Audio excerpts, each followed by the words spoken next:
हमारी इस कहानी का मेन कैरेक्टर रिचर्ड वो एक ऐसा लड़का है जिसको कि अपने खुद के ही ओरिजिन के बारे में नहीं पता। रिचर्ड बचपन से ही अपनी माँ के साथ एक गांव में रहता है। ऊपर से हर रोज गांव के दूसरे बच्चों से भी पीट के आता है। ऊपर से रिचर्ड की मॉम वो तो गाँव की दूसरी महिलाओं की तरह बिल्कुल भी नहीं थी। स्वभाव से बहुत ही ज्यादा दयालु और एबिलिटी से एक डिवाइन मैजिशियन। तो क्या होगा जब इस नॉर्मल दिखने वाले परिवार के लड़के को उसके ओरिजिन के बारे में पता चलेगा, उसकी माँ की रियल आइडेंटिटी के बारे में भी जानने के लिए मिलेगा। ऊपर से उसे अपने पिता से भी मिलने का मौका मिलेगा जो कि काफी ज्यादा पावरफुल एक पर्सन है जिनकी रगों में डेमोनिक ब्लड लाइन बहती है और पूरी दुनिया की नजरों से छुप छुप के रहता है। कहानी शुरू होते ही हम लोगों को कॉन्टिनेंट ऑफ एसुइन को दिखाया जाता है जहाँ पे हम लोगों को बताया जाता है कि ये जो कॉन्टिनेंट ऑफ एसुइन है इसको होली एलायंस एम्पायर की तरह रूल किया जाता है। मून गॉडेस सेलुसिया के विश्वास को आधार बनाकर एक नया कॉन्टिनेंटल ऑर्डर तैयार की गई और इसके सीमा के अंदर डिवाइन आर्ट्स और मैजिकल फ्लो दोनों ही एक दूसरे में घुल मिलकर बहते हैं। नैरेटर की ये सभी बातें बोलने के साथ ही इस वक्त हम लोगों को एक कैसल के और का सीन दिखाया जाता है और ये जो कैसल है इसके अंदर इस वक्त हम लोगों को बहुत सारे जादूगरों को देखने के लिए मिलते हैं जो लोग अभी कोई एक स्पिरिचुअल परफॉर्म कर रहे होते हैं। सामने की ओर उर्दू की किताब को देखने के बाद अभी तो ऐसा ही प्रतीत होता है कि शायद से फिर सभी मिलकर इस जादुई किताब को सील करने की कोशिश कर रहे हैं। अभी नैरेटर हम लोगों से दोबारा से बोलने लगता है एम्पायर के बिल्कुल अंदर ही ताकत के केंद्र से काफी दूर एक शांत कोने में भोली बिस्तरी पुरानी राज छुपे हुए है और प्राचीन ब्लड लाइन्स को जगाने की कहानी अभी जिंदा पड़ी है। नैरेटर की ये बोलने के साथ ही सीन दोबारा से चेंज हो जाता है। इस वक्त हम लोगों को कहीं दूर किसी एक जंगल के और का सीन दिखाए जाते हैं और इसी जंगल के अंदर इस वक्त हम लोगों को एक सुअर को भी देखने के लिए मिलते हैं जो कि बहुत ही ज्यादा एटीट्यूड के साथ हर रोज की तरह अपनी राह पे चल रहा होता है। लेकिन उसे क्या पता था आगे की ओर कोई उसके लिए ट्रैप बिछा के रखा है। सुअर अभी जैसे ही ट्रैप के अंदर अपना पैर डालता है वैसे ही ट्रैप एक्टिवेट हो जाता है और इससे सुअर का चेहरा दर्द के मारे फूल जाता है। बेचारा सुअर यहाँ पे बहुत ही जोरदार एक रोआर मारता है। उसकी रोआर की वजह से आसपास की जितनी भी पंछियां थी वे सभी जंगल छोड़ के जाने लगती है। सीन अभी दोबारा से सुअर की ओर आता है जो कि अपने पैरों की दर्द की वजह से अभी भी गुंगराता होता है। इसी समय हम लोगों को जंगलों के अंदर मतलब झाड़ियों के अंदर एक बच्चे को भी देखने के लिए मिलते हैं और ये जो बच्चा है यही हम लोगों का मेन कैरेक्टर है। नाम होता है रिचर्ड। रिचर्ड यहाँ पे ट्रैप के अंदर सुअर को फंसा हुआ देखने के बाद बहुत ही ज्यादा खुश हो जाता है और इसके साथ ही रस्सियों का गुच्छा लेके सीधा सुअर के सामने हाजिर हो जाता है। सुअर भी यहाँ पे रिचर्ड को देखने के बाद बहुत ही ज्यादा डर जाता है। रिचर्ड को यहाँ पे देखने के बाद बेचारे सुअर की आंखों से आंसू आने लगता है लेकिन रिचर्ड यहाँ पे सुअर को मारता या फिर उसे पकड़ पाता। इसी समय कोई दूर से ही सुअर के बॉडी के ऊपर बहुत ही जोरदार एक तीर मार देता है और इससे बेचारा सुअर यहीं पे मारा जाता है। तो इस वक्त हम लोगों को दिखाई जाते हैं कि रिचर्ड की तरह ही सेम एज के और भी बहुत सारे बच्चे यहाँ पे आ गए होते हैं और उनमें से ही एक अभी इस तीर को मारा होता है। और जैसा कि यहाँ पे सुअर को आखिरी तीर मार के इन लोगों ने मारा है तो इसी कारण ही फिर सभी यहाँ पे सुअर की मांग करने लगता है। रिचर्ड से बोलने लगते हैं कि ये शिकार हम लोगों का है। लेकिन यहाँ पे रिचर्ड बहुत ही ज्यादा गुस्से में आ गया होता है। वो गुस्से के साथ और चिल्लाते हुए बोलने लगता है पीरू आखिरकार तूने मेरा शिकार किस लिए चुराया। तो बेसिकली यहाँ पे जिस लौंडे ने तीर मार के सुअर को मारा होता है उसका नाम पीरू होता है और उसका चेहरा आप लोग यहाँ पे देख ही सकते हो। तो अभी पीरू रिचर्ड की इस बात को सुनने के बाद रिचर्ड से बोलने लगता है कि यहाँ पे जितने भी जन मौजूद है ना उन सभी ने ही देखा है कि मैंने यहाँ पे सुअर के सिर पर तीर मार के सुअर को मारा है। तो आखिरकार तुम यहाँ पे इस बात को कैसे बोल सकते हो कि मैंने तुम्हारे शिकार को चुराया। क्या तुम यहाँ पे इस बात को इसीलिए बोल रहे हो क्योंकि तुमने यहाँ पे एक छोटा सा ट्रैप लगाया था। कम ऑन ब्रो, हम सभी ने तुमको सुबह को देखे थे जब तुमने यहाँ पे इस ट्रैप को लेके आए थे और यहाँ पे ये बात सभी को ही पता है कि ये जो छोटा सा ट्रैप है ना इसके माध्यम से कभी भी कोई भी सुअर को पकड़ा नहीं जा सकता है। इसके माध्यम से बस छोटे मोटे रैबिटों को पकड़ा जा सकता है। पीरू की ये सभी बातें सुनने के बाद रिचर्ड बोलता है अच्छा ऐसी बात है क्या। अगर तुम्हें पहले से पता है कि मैं यहाँ पे छोटे मोटे रैबिट का शिकार करने के लिए आया हूँ तो फिर तुम मेरे पीछे यहाँ तक कैसे आ गए, क्या सिर्फ एक सुअर को मारने के लिए। रिचर्ड की इस बात को सुनने के बाद यहाँ पे पीरू और साथ साथ पीरू का जो दोस्त है वो भी बहुत ही ज्यादा गुस्सा हो जाता है। पीरू का दोस्त अभी गुस्से के साथ रिचर्ड से पूछने लगता है क्या तुम हम पर इल्जाम लगा रहे हो कि हम तुम्हारा शिकार चुराने के लिए तुम्हारा पीछा कर रहे थे। इसी समय एक और लड़का पीरू के दोस्त को बोलने लगता है फालतू में ही उसके साथ बातें करके टाइम वेस्ट मत करो। हम सभी ने ही यहाँ पे देखे है कि पीरू ने ही इस सुअर का शिकार किया। सभी के मुंह से ऐसी बातों को सुनने के बाद रिचर्ड बहुत ही ज्यादा गुस्सा हो जाता है। रिचर्ड यहाँ पे चिल्लाते हुए सभी से बोलने लगता है कि तुम लोग बहुत ही ज्यादा आगे जा रहे हो। मैंने यहाँ पे ट्रैप के माध्यम से इस सुअर को पकड़ा था लेकिन यहाँ पे रिचर्ड आगे कुछ और कह पाता उससे पहले पीरू के साथ ही आके रिचर्ड को कस के पकड़ के जमीन के ऊपर पटक देता है। अभी पीरू बहुत ही ज्यादा गुस्से के साथ अपने हाथ को कसते हुए रिचर्ड की ओर ही आने लगता है। रिचर्ड से बोलता है, लगता है तुम्हें इस बात से बहुत ही ज्यादा प्रॉब्लम हो रहा है। लेकिन यहाँ पे रिचर्ड पूरी तरीके से एक जिद्दी लड़का था। वो दोबारा से पीरू से एक ही बात बोलने लगता है कि वो जो सुअर है वो मेरा शिकार है। रिचर्ड की इस बात को सुनने के बाद पीरू बहुत ही ज्यादा गुस्सा हो जाता है। वो बहुत ही जोरदार एक लात रिचर्ड के पेट पर दे मारता है। रिचर्ड आ करके जोर से चिल्लाता है और दूर पीछे की ओर खिसक जाता है। पीरू दोबारा से रिचर्ड से बोलने लगता है, रिचर्ड मैं तुम्हें एक और बार पूछने वाला हूँ, वो जो शिकार है वो मेरा है, क्या तुम इस बात को सबमिट करते हो? रिचर्ड अभी धीरे धीरे करके उठ खड़ा होने की कोशिश करने लगता है और इसके साथ ही पीरू की आंखों में आंख डाल के बोलने लगता है, नहीं वो शिकार मेरा है। दोबारा से एक ही बात को सुनने के बाद रिचर्ड भाव यहाँ पे ज्वालामुखी की तरह पूरी तरीके से फट जाता है। वो चिल्लाते हुए सभी से बोलता है, जल्दी से जाओ उसे पकड़ो, अगर तुम लोग उसे मारते दम तक पीटोगे तो मैं इस बात का इल्जाम खुद पर ले लूंगा। फिर क्या सभी मिलकर रिचर्ड को झाड़ियों के अंदर लेटा के पेलता है, जो कि हम लोग को नहीं दिखाया जाता। सीन चेंज हो जाता है, रात हो जाती है। हम लोगों को रिचर्ड के घर के और का सीन दिखाया जाता है, जहाँ पे रिचर्ड अभी दर्द के मारे आ ऊ करके चिल्ला रहा होता है। अभी रिचर्ड की मॉम रिचर्ड का ट्रीटमेंट करते हुए पूछने लगती है, रिचर्ड इतना ज्यादा इंजरी तुम्हें कैसे लगी? रिचर्ड झूठ बोलते हुए बोलता है, मैं सुअर का शिकार करने के लिए गया था, लेकिन सुअर को पकड़ते पकड़ते मुझे बहुत ही ज्यादा चोट लग गई। रिचर्ड की मॉम यहाँ पे अपनी हीलिंग मैजिक को कास्ट कर लेती है और इसके साथ ही बोलने लगती है, मुझे पता है मैंने ही तुम्हारे बर्थडे फीस्ट के लिए सुअर को पकड़ने के लिए बोला था, लेकिन फिर भी तुम्हें अपने आप को इतना भी ज्यादा पुश नहीं करवाना चाहिए था। रिचर्ड की मॉम की ये बोलने के साथ ही इस वक्त हम लोगों को रिचर्ड की मॉम को देखने के लिए मिलती है, जो कि काफी ज्यादा खूबसूरत होती है। रिचर्ड की मॉम यहाँ पे हीलिंग मैजिक को यूज करते हुए रिचर्ड से बोलने लगती है, रिचर्ड थोड़ी देर सब्र करो, हिलो मत, और हाँ रिचर्ड तुम्हें आगे जाके और भी ज्यादा केयरफुल रहना होगा, इतना भी ज्यादा रेकलेसली मत घुमा करो। छोटा सा रिचर्ड बोलता है, मैं अब 10 साल का हो चुका हूँ मॉम, आप मेरे लिए चिंता मत करो, मैं घर के चीजों को संभाल सकता हूँ। देखते ही देखते रिचर्ड की मॉम हीलिंग मैजिक को यूज करके रिचर्ड को पूरी तरीके से हील कर देता है। रिचर्ड की मुस्कान को देखने के बाद यहाँ पे रिचर्ड की मॉम भी बहुत ही ज्यादा खुश होने लगती है और इसके साथ ही अपने मन में ही बोलने लगती है कि ये बच्चा हमेशा से ही औकात दिखाने का शौक रखता है, लेकिन ये बात भी सच है, हम लोगों का छोटा सा रिचर्ड अभी 10 साल का हो चुका है। सच में टाइम कितना जल्दी बीतता है, लगता है टाइम आ चुका है उसे उस सीक्रेट के बारे में बताने की,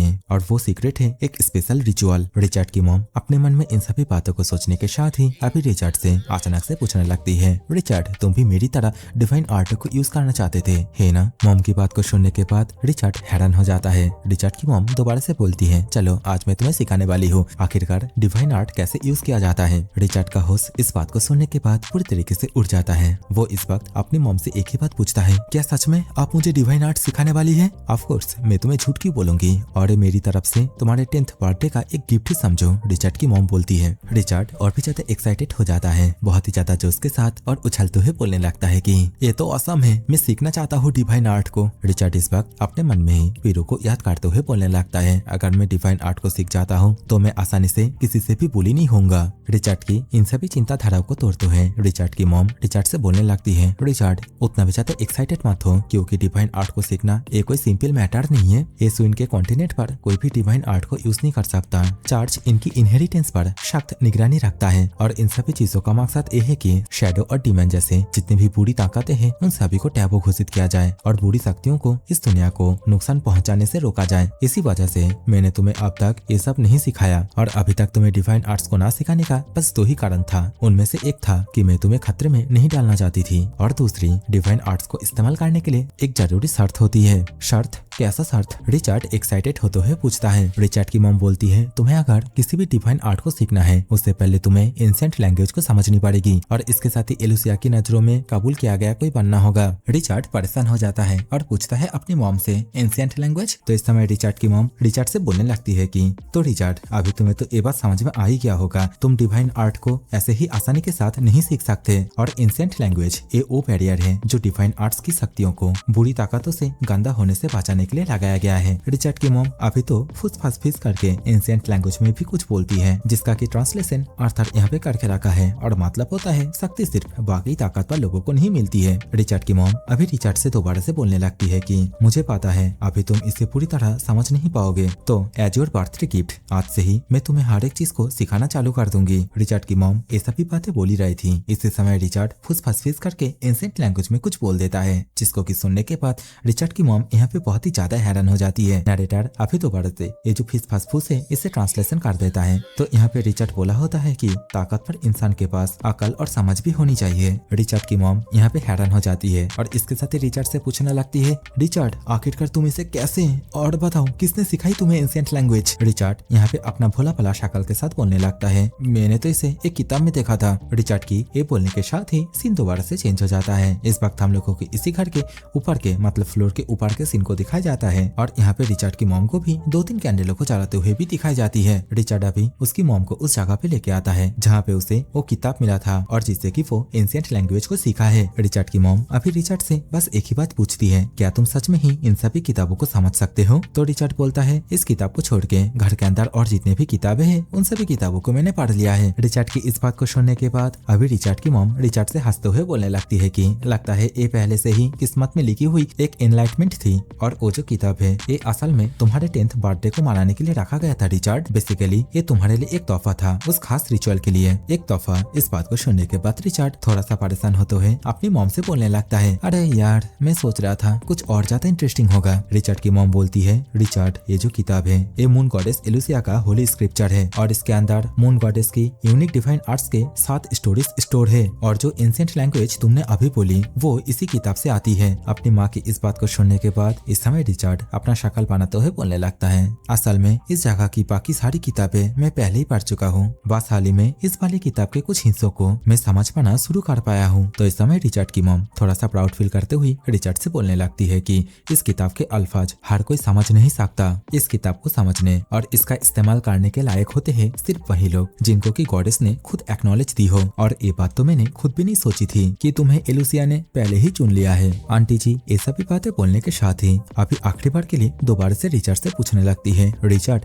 क्या तुम रेडी हो ये सभी चीजें सीखने के लिए? रिचर्ड भी जो उसके साथ बोलता है, यस मॉम। तो इस समय रिचर्ड की मॉम रिचर्ड को वहीं पे बैठने के लिए बोल देता है, मतलब जो सर्किल दिख रहा है उसके बीचों बीच देख के तो लग रहा है भाई काला जादू करने वाली है अभी। तो जो भी है आंटी जी दोबारा से रिचर्ड से बोलने लगती है, तुम गॉडेस एलुसिया के पवित्र हॉल में प्रवेश करोगे और वहाँ तुम्हें अपनी किस्मत से जुड़ी एक दिव्य प्रबोधना मिलेगी। आंटी जी की ये बोलने के साथ ही इस वक्त हम लोग को देखने के लिए मिलते हैं कि रिचर्ड के आसपास बहुत सारे गोल्डन कलर की लाइट चमकने लगती है, चारों ओर उजाला उजाला हो जाती है। अभी तो हम लोगों को आंटी जी को भी देखने के लिए मिलती है जो कि इस वक्त बहुत ही ज्यादा परेशान होकर रखी थी और इसके साथ ही अपने मन में ही बोलने लगती है, रिचर्ड मेरा बेटा तुम ये कर सकते हो। और इसके साथ ही रिचर्ड को अभी ये भी बोलता है, रिचर्ड ज्यादा संभव है कि तुम्हारे सामने 2 या 3 रास्ते रखे जाएंगे, तुम सिर्फ गॉडेस की आवाज ध्यान से सुनना और फिर जैसी तुम्हारी दिल चाहे उसी दिशा में चलना। आंटी जी की ये बोलने के साथ ही अभी रिचर्ड की आंखें धीरे धीरे करके ओपन होने लगती है। रिचर्ड अपने आप को एक अलग ही जगह पे देखता है जहाँ पे चारों ओर बड़े बड़े मैजिक सर्किल क्रिएट होकर रखे थे। रिचर्ड अभी अपने आप को ही क्वेश्चन करता है, आखिरकार मैं कौन सी जगह पे हूँ? लेकिन इसी समय रिचर्ड को एक आवाज सुनाई देती है जो कि समय रिचर्ड से बोल रहा होता है, क्या तुम और ज्यादा पावर चाहते हो? रिचर्ड पूरी तरीके से शॉक हो जाता है, पूछने लगता है,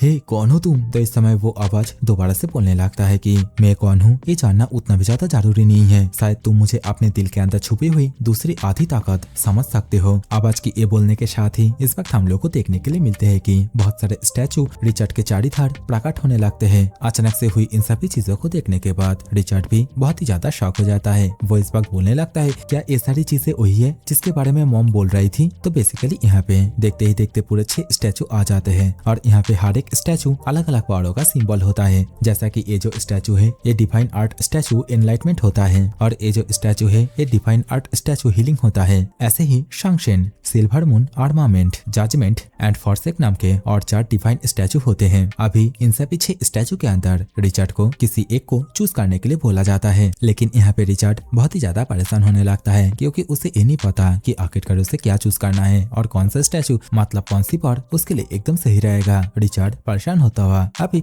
अपने पास्ट के बारे में सोचने लगता है जहाँ पे पीरू उसके साथी के साथ मिलकर रिचर्ड को बहुत ही बुरी तरीके से मारता था। रिचर्ड अपने मन में ही बस एक ही बात बोलता है, मुझे बहुत ही ज्यादा ताकतवर बनना होगा और इसके साथ ही मुझे मॉम को भी प्रोटेक्ट करना होगा, मुझे अच्छी तरीके से ग्रो होना है और इसके साथ ही एक असली मर्द बनना है। किताब में लिखी वो वर्ड जो कि था एक सच्चा मर्द सिर्फ ताकतवर ही नहीं समझदार भी होना चाहिए। रिचर्ड अपने मन ही मन इन सभी बातों को सोच ही रहा था। इसी समय उसे अपने सामने अपनी मॉम दिखाई देती है जो कि इस समय उसे बोल रही होती है, रिचर्ड मेरा बच्चा तुम अपने दिल की बात सुनना। देखते ही देखते रिचर्ड की आंखें अभी चमक उठती है और रिचर्ड अभी बहुत ही ज्यादा जोश के साथ चिल्लाते हुए बोलने लगता है, मुझे समझ चाहिए, एक सच्चा मर्द बनने के लिए मुझे समझ चाहिए। रिचर्ड के ये बोलने के साथ ही इस वक्त हम लोग को देखने के लिए मिलते हैं जो एनलाइटमेंट वाला स्टैचू था उसके अंदर अभी चमक आने लगती है और स्टैचू अभी रिचर्ड से बोलने लगती है कि समझ गया, आखिरकार तुम्हें क्या चाहिए। देखते ही देखते यहाँ पे जो 6 स्टैचू थे वे सभी मिलकर एक और स्टैचू को सामान करने लगते हैं और देखते ही देखते कुछ ही देर के अंदर यहाँ पे एक डिवाइन स्टैचू सामान हो जाती है और ये 7वां स्टैचू होती है और ये जो डिवाइन स्टैचू है इसका नाम होता है dark side of the moon. Richard अचानक से यहाँ पे एक और स्टैचू का सामान होता हुआ देखने के बाद बहुत ही ज्यादा घबरा जाता है। बेचारे को तो यहाँ पे समझ में नहीं आता कि आखिरकार ये dark side of the moon नाम का स्टैचू ये क्या है। लेकिन इसी समय स्टैचू के अंदर से आवाज आने लगती है,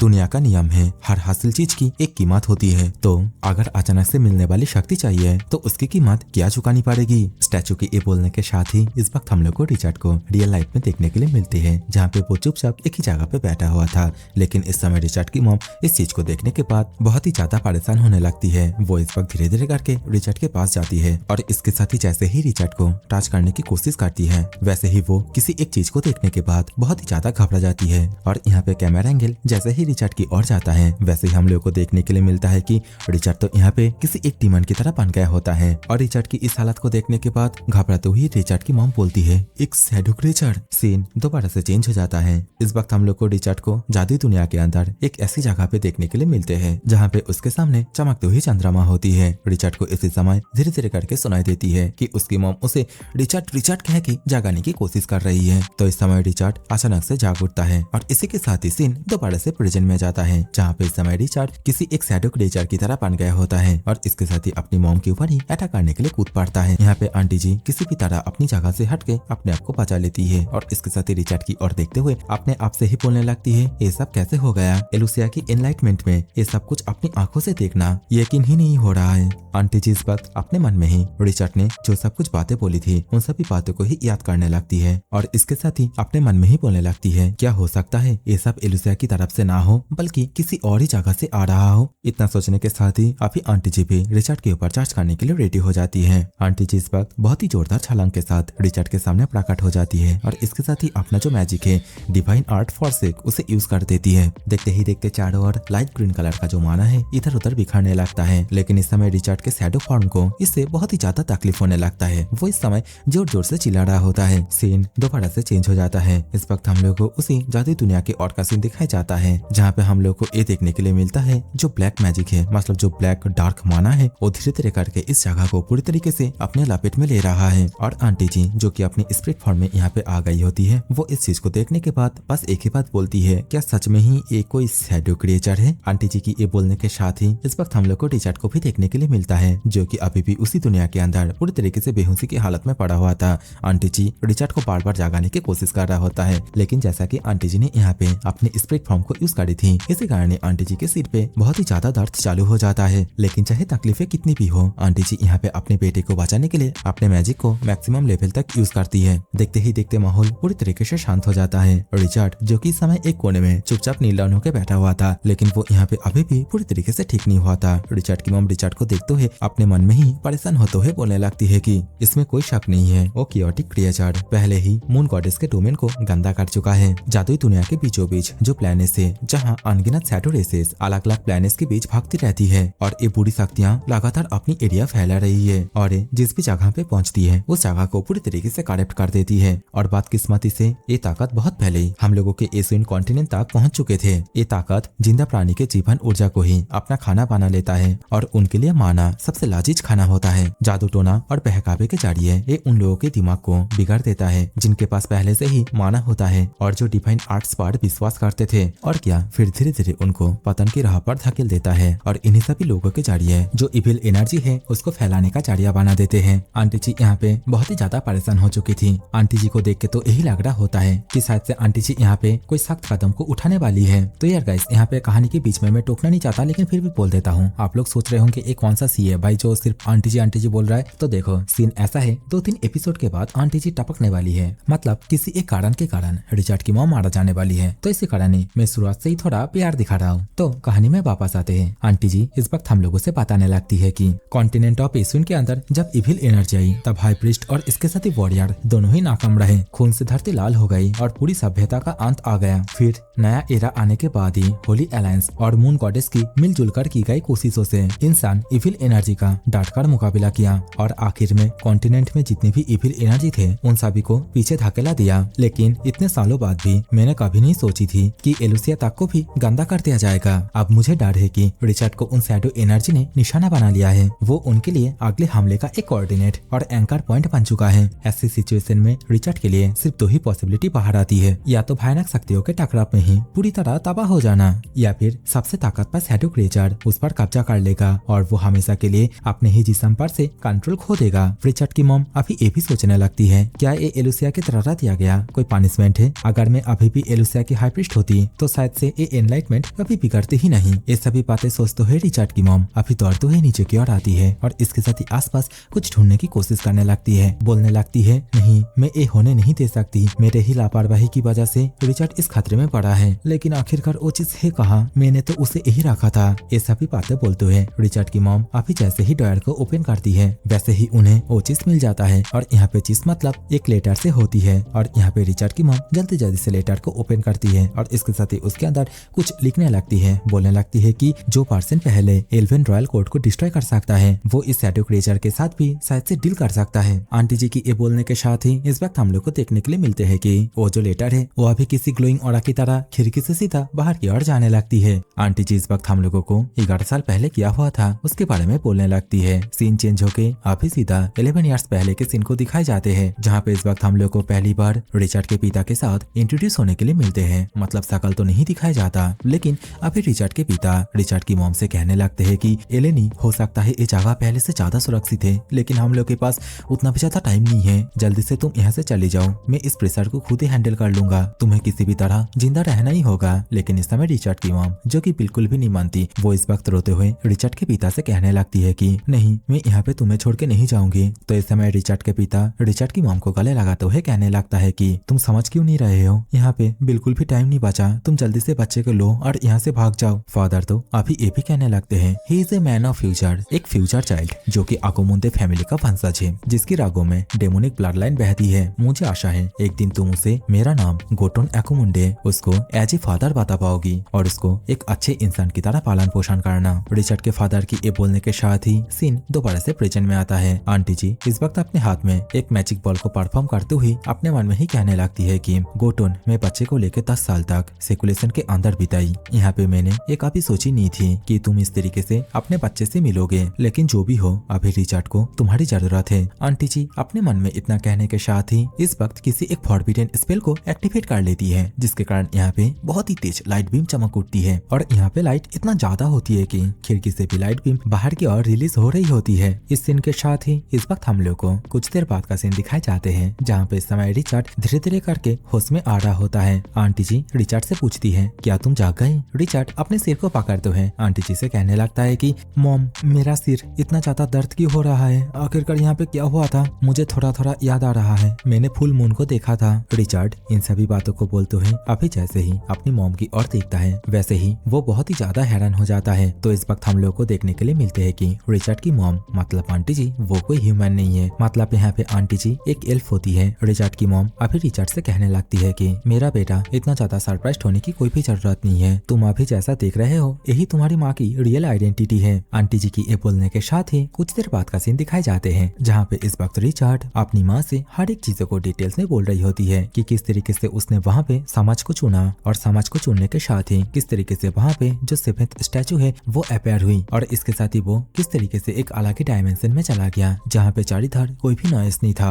मतलब एक तरीके से डेथली साइलेंट था। सामने की ओर चमक तो ही चंद्रमा था जो कि उसे कुछ ट्रूथ के बारे में बता रहे थे। यहाँ पे रिचर्ड के मुंह से इन सभी बातों को सुनने के बाद आंटी जी भी सोच में पड़ जाती है। कहने लगती है कि ट्रूथ आखिरकार एक ऐसी एबिलिटी है, ट्रूथ एबिलिटी, सच में इसके बारे में तो मैंने पहले कभी नहीं सुनी थी। तो इस समय रिचर्ड बोलने लगता है, हालांकि उस वक्त का याददाश्त मुझे थोड़ा ब्लरी याद आ रहा है, लेकिन फिर भी मैंने साफ साफ यही सुना था, ट्रूथ एबिलिटी। तो क्या ये वो हो सकती है? आंटी जी गहरी सोच में कहने लगती है। लेकिन इसी समय रिचर्ड फुस करके कुछ कहने लगता है, जो कि सुनने के बाद आंटी जी पूरी तरीके से चौंक जाती है। नरेटर यहाँ पे फुस को ट्रांसलेट कर देता है। तो यहाँ पे रिचर्ड ने ये कहा था कि अगर बात ऐसी है तो मैं इस दुनिया को और भी अच्छी तरीके से समझने की जो एबिलिटी है उसे पोजेस कर चुका हूँ। मैं तो यहाँ पे ये भी फील कर सकता हूँ कि मेरा बॉडी पहले से बहुत बहुत ही ज्यादा एनहेंस हो चुका है। मैं खिड़की के बाहर की चीजों को और भी ज्यादा अच्छी तरीके से देख पा रही हूँ और तो और बाहर की जो साउंड है उसे भी बहुत ही क्लियर तरीके से सुन पा रही हूँ। यहाँ पे रिचर्ड की इन सभी बातों को सुनने के बाद रिचर्ड की मॉम रिचर्ड की ओर देखते हुए और तो और अपनी पुरानी यादों को ताजा करते हुए अपने मन में ही कहने लगती है कि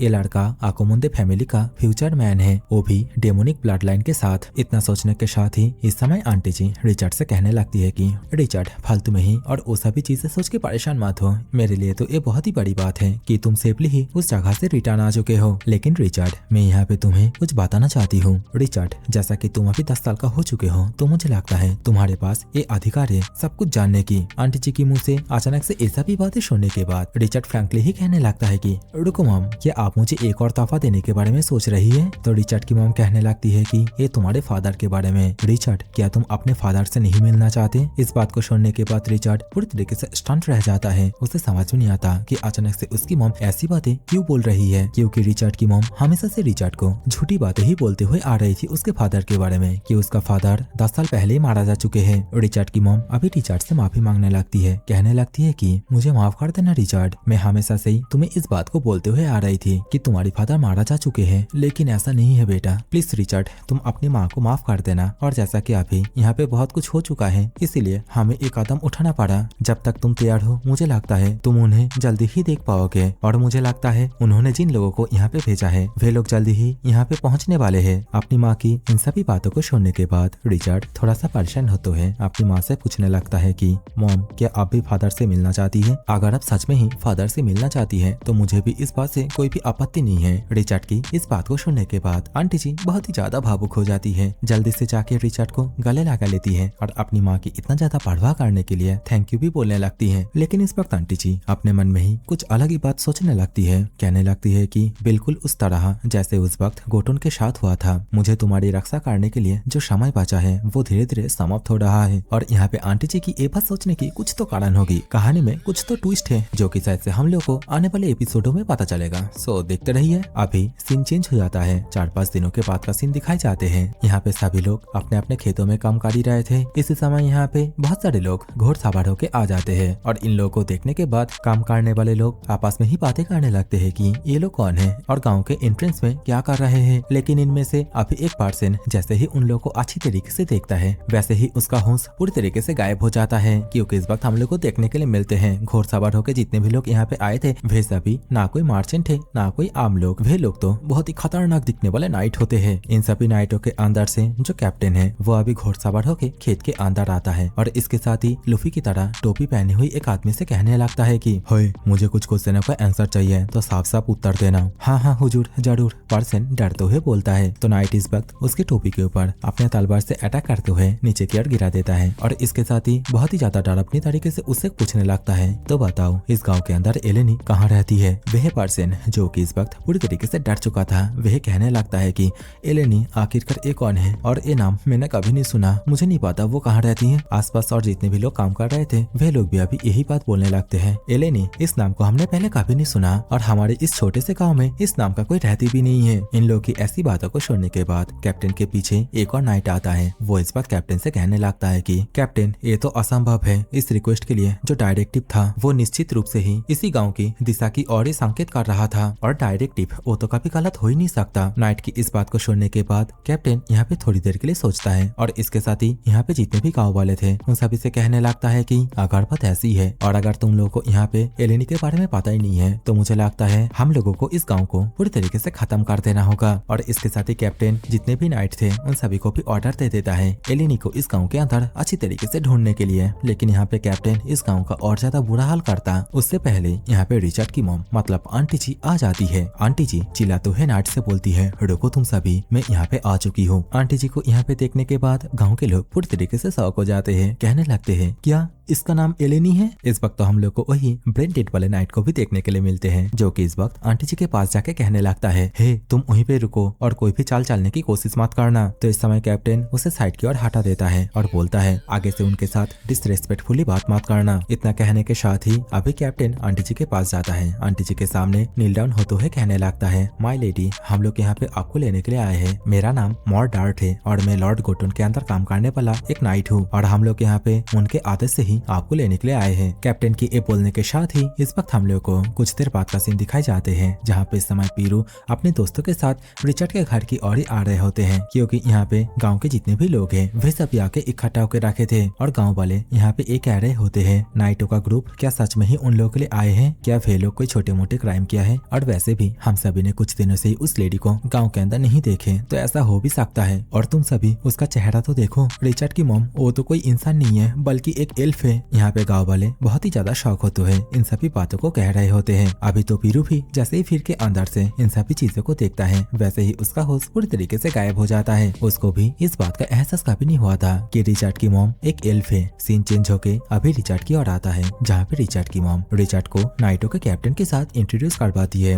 रिचर्ड को देखने के बाद कैप्टन रिचर्ड से कहने लगता है कि यंग मास्टर रिचर्ड, ये कैप्टन हमेशा आपके सर्विस में हाजिर है। रिचर्ड के सामने अभी इतना ज्यादा पावरफुल एक कैप्टन को बो डाउन करते हुए देखने के बाद यहाँ पे मौजूद पब्लिक लोग बहुत ही ज्यादा शौक हो जाते हैं। वे लोग यहाँ पे रिचर्ड एंड उसकी मॉम की जो आइडेंटिटी है उसके बारे में ही बातें करने लगते हैं, और दूसरी ओर बेचारा पीरू इन सभी चीजों को देखने के बाद बहुत ही ज्यादा परेशान हो जाता है, क्योंकि उसको ही पता है कि उसने रिचर्ड के साथ किस तरीके से बिहेवियर किया था। तो बेचारे को यहाँ पे डर तो लगना ही है। कैप्टन आंटी जी से पूछने लगता है माय लेडी, क्या आपने अपनी जितनी भी चीजें हैं उन सभी को पैक कर लिया, हम लोग को जल्दी से यहाँ से निकालना होगा। लॉर्ड गोटन आपको देखने के लिए प्रतीक्षा कर रहे होंगे। कैप्टन की इन सभी बातों को सुनने के बाद रिचर्ड को यहाँ पे थोड़ा अनयूजुअल सा फील होता है, लेकिन यहाँ पे आंटी जी रिचर्ड से बोलती है कि रिचर्ड यहाँ पे सब कुछ ठीक है, तुम बिल्कुल भी चिंता मत करो, और यहाँ पे ये लोग तुम्हें बिल्कुल भी चोट नहीं पहुँचाएंगे। क्या हम लोगों ने ये प्रॉमिस नहीं किया था कि तुम्हारे फादर को देखने जाएंगे, और पता नहीं सीन क्या है। इन सभी बातों को बोलते है यहाँ पे रिचर्ड की मॉम मतलब आंटी जी बहुत ही ज्यादा रो रही होती है। देखते ही देखते दोनों एक दूसरे से अलग हो जाते हैं। इसी समय कैप्टन चिल्लाते हुए गाँववासी से बोलने लगता है कि तुम सभी यहाँ पे और ज्यादा भीड़ ना करो, जाओ अपने अपने काम पे जाओ, तमाशा खत्म हो गया है। और तौर अपने नाइट से ये भी ऑर्डर दे देता है जब तक कि ना हम लोग इस जगह से निकल जाते हैं तब तक इस गांव के अंदर से किसी को बाहर जाने मत देना। कैप्टन इन सभी बातों को बोलने के साथ ही अभी रिचर्ड की ओर देखने लगता है और देखते हुए अपने मन में ही कहने लगता है तो ये लड़का सैर गोटन का बच्चा है और तौर आकोमुंदे फैमिली के ब्लड लाइन का उत्तराधिकारी।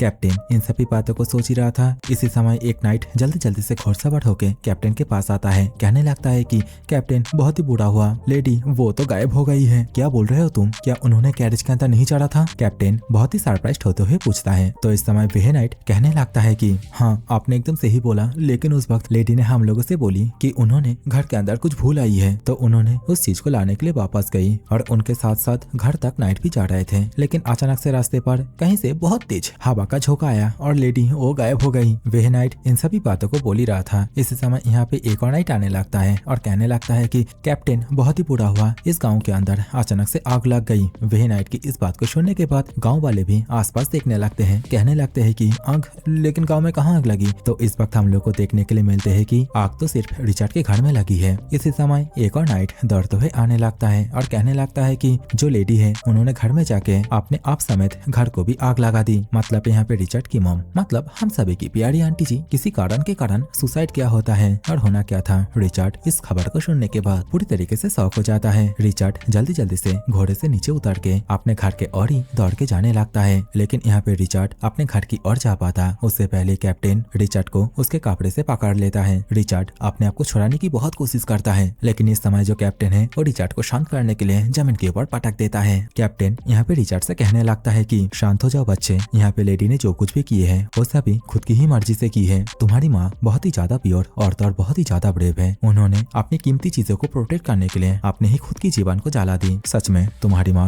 लॉर्ड गोटन के ही लायक थी, तो प्लीज लड़के उन उम्मीदों को तोड़ने मत देना जो उन्होंने तुमसे रखी है, और ना ही उन सभी पालिदानों को व्यर्थ होने देना जो उन्होंने तुम्हारे लिए किया है। कैप्टन की ये बोलने के साथ ही सीन चेंज हो जाता है। इस वक्त हम लोगों को कुछ दिन पहले के सीन को दिखाए जाते हैं जहाँ पे एक रात को आंटी जी रिचर्ड से बोल रही होती है, रिचर्ड कुछ ही दिनों के बाद ही तुम जिस जगह पे जन्मे थे उसी जगह पे जाने वाले हो। तो इस समय रिचर्ड अपने मॉम से अपने पिता के बारे में उसका 10 साल होने के बाद ही क्यों बताई उसके ही कारण के बारे में पूछने लगता है। तो इस समय आंटी जी रिचर्ड के सिर पर हाथ फेरते हुए कहने लगती है कि बेटा इसके अलावा मेरे पास और कोई रास्ता नहीं था, तुम्हारी माँ की लापरवाही के कारण तुम्हारे साथ कुछ गलत हो गया और इसका एकमात्र सॉल्यूशन तुम्हारे पिता की सहायता मांगता है। तो इस समय रिचर्ड पूछता है, मॉम आप और फादर कैसे मिले थे? ये बहुत ही लंबी कहानी है बेटा, इसे शब्दों में बयां करना बहुत ही ज्यादा कठिन है और कुछ परेशानियों के कारण मुझे तुम्हें इस गाँव में लाके छुप छुप के रहना पड़ा, लेकिन जो कुछ भी हुआ था उन सभी को बंद करने के लिए मैंने जो रिचुअल किया था उसके कारण मैं अपने ओरिजिनल फॉर्म में आ गई। आंटी जी उदास होते हुए इन सभी बातों को कहती है। तो इस समय रिचर्ड आंटी जी से कहने लगता है कि मॉम आप एक एल्फ है, सच में ये बात मुझे काफी ज्यादा सरप्राइज किया। तो इस समय आंटी जी बोलती है मेरे पास अपने फॉर्म को मेंटेन करने के लिए और ज्यादा पावर नहीं बची है, ऊपर से मेरी कंडीशन दिन ब दिन और भी ज्यादा बदतर होते जा रही है। अपनी मॉम की इस बात को सुनने के बाद रिचर्ड बहुत ही ज्यादा शॉक हो जाता है। पूछने लगता है मॉम क्या आपकी तबीयत ठीक नहीं है? आंटी जी अफसोस के साथ जानती है हाँ, और शायद से ये बीमारी आप पहले ही असंभव सी हद तक पहुंच चुकी है और किसी एक पक्ष को बलिदान देना ही पड़ेगा। आंटी जी मतलब रिचर्ड की मॉम अभी इस बात को भी जानती है कि वो जब उसके फादर के पास जाएगा तब वो शायद से उसकी मॉम को कुछ दिनों तक नहीं देख पाएगा, क्योंकि उसकी मॉम कुछ दिनों के लिए बाहर जाएगी ट्रीटमेंट के लिए। आंटी जी की इस बात को सुनने के बाद यहाँ पे रिचर्ड नाना तू करने लगता है, कहने लगता है कि नहीं मॉम मैं आपके साथ ही घर जाऊंगा। तो इस समय आंटी जी रिचर्ड के गालों को पकड़ते हुए कहने लगती है कि रिचर्ड मेरी बात सुनो, ऐसा मत करो। क्या तुम नहीं चाहते कि तुम्हारी मॉम बिल्कुल ठीक हो जाए? और एक और बात, तुम चाहे इस दुनिया के किसी भी कोने में चले जाओ, तुम्हारी मॉम हमेशा तुम्हारे साथ ही रहेंगी। आंटी जी की इतना बोलने के साथ ही सीन दोबारा से चेंज होकर प्रेजेंट में आता है। अभी हम लोग को रिचर्ड को देखने के लिए मिलते हैं जो कि नाइटों के साथ था और दौड़ घोड़े बेच के सो भी रहा था। इसी समय कैप्टन अपने जितने भी नाइट हैं उन सभी से कहने लगता है कि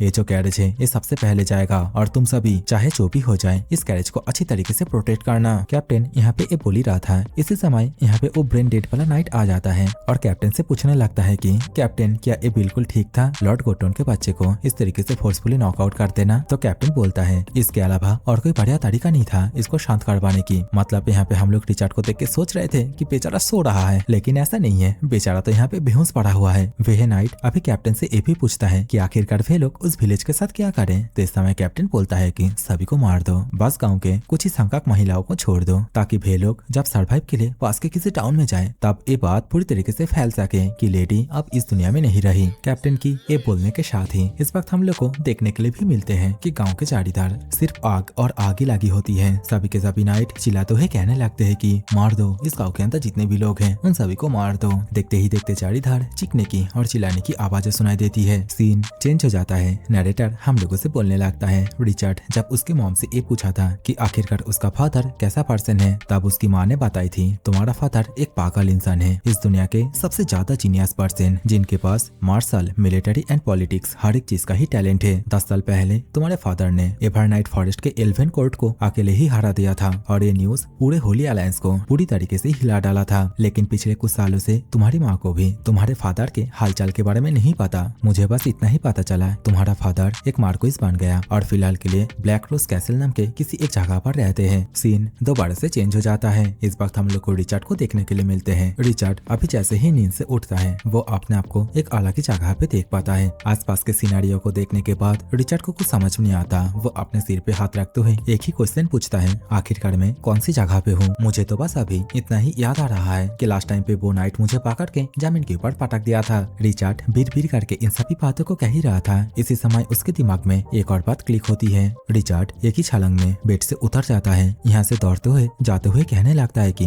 मुझे जल्दी से माँ को खोज निकालना होगा। रिचर्ड अभी जैसे ही कुछ ही दूरी पे जाता है वैसे ही कोई दरवाजे को नॉक करता है। रिचर्ड परेशान होते हुए पूछता है कौन हो तुम? रिचर्ड की इस बात के साथ ही धीरे धीरे करके दरवाजा ओपन होता है। दरवाजे के पीछे से एक औरत रिचर्ड से कहने लगती है कि तो फाइनली तुम जाग चुके हो। रिचर्ड दोबारा से पूछता है तुम कौन हो? तो वो औरत दोबारा से रिचर्ड से कहने लगती है कि मैंने तुम्हारे कपड़े को खोल के यहाँ पे रखी है, तो याद करके नहाने के बाद कपड़े को पहन लेना। औरत की इस बात को सुनने के बाद रिचर्ड भी नोटिस करता है कि वो यहाँ पे कपड़े को नहीं पहना हुआ है। तो इस समय वो अपने बॉडी को ढकते हुए कहने लगता है कि आखिरकार तुमने मेरे कपड़े को क्यों लिया? तो औरत कुछ ना बोलते हुए बस इतना ही कहती है तुम्हारे पुराने कपड़े के साथ साथ यहाँ पे और भी न्यू कपड़े हैं और बाथरूम तुम्हारे दाहिने की ओर एकदम सीधा है। औरत यहाँ से जाते जाते रिचर्ड से ये भी बोलती है तुम अपने आप को अच्छी तरीके से साफ करना क्योंकि लॉर्ड तुमसे मिलना चाहते हैं। लॉर्ड तुमसे मिलना चाहते हैं। इस बात को सुनने के बाद रिचर्ड पूरी तरीके से शॉक हो जाता है क्योंकि यहाँ पे ये चीज उसे समझ में नहीं आता कि आखिरकार लॉर्ड कौन है। तो जो भी है इस वक्त हम लोग को कुछ देर बाद का सीन दिखाए जाते हैं जहाँ पे रिचर्ड अच्छी तरीके से नहा धोने के बाद सूट बूट पहन के बाहर की ओर आ गए होते हैं। रिचर्ड अभी चलते चलते अपने रूम से थोड़ा और बाहर की ओर आता है। इसी समय कोई एक पर्सन ऊपर से रिचर्ड से कहता है कि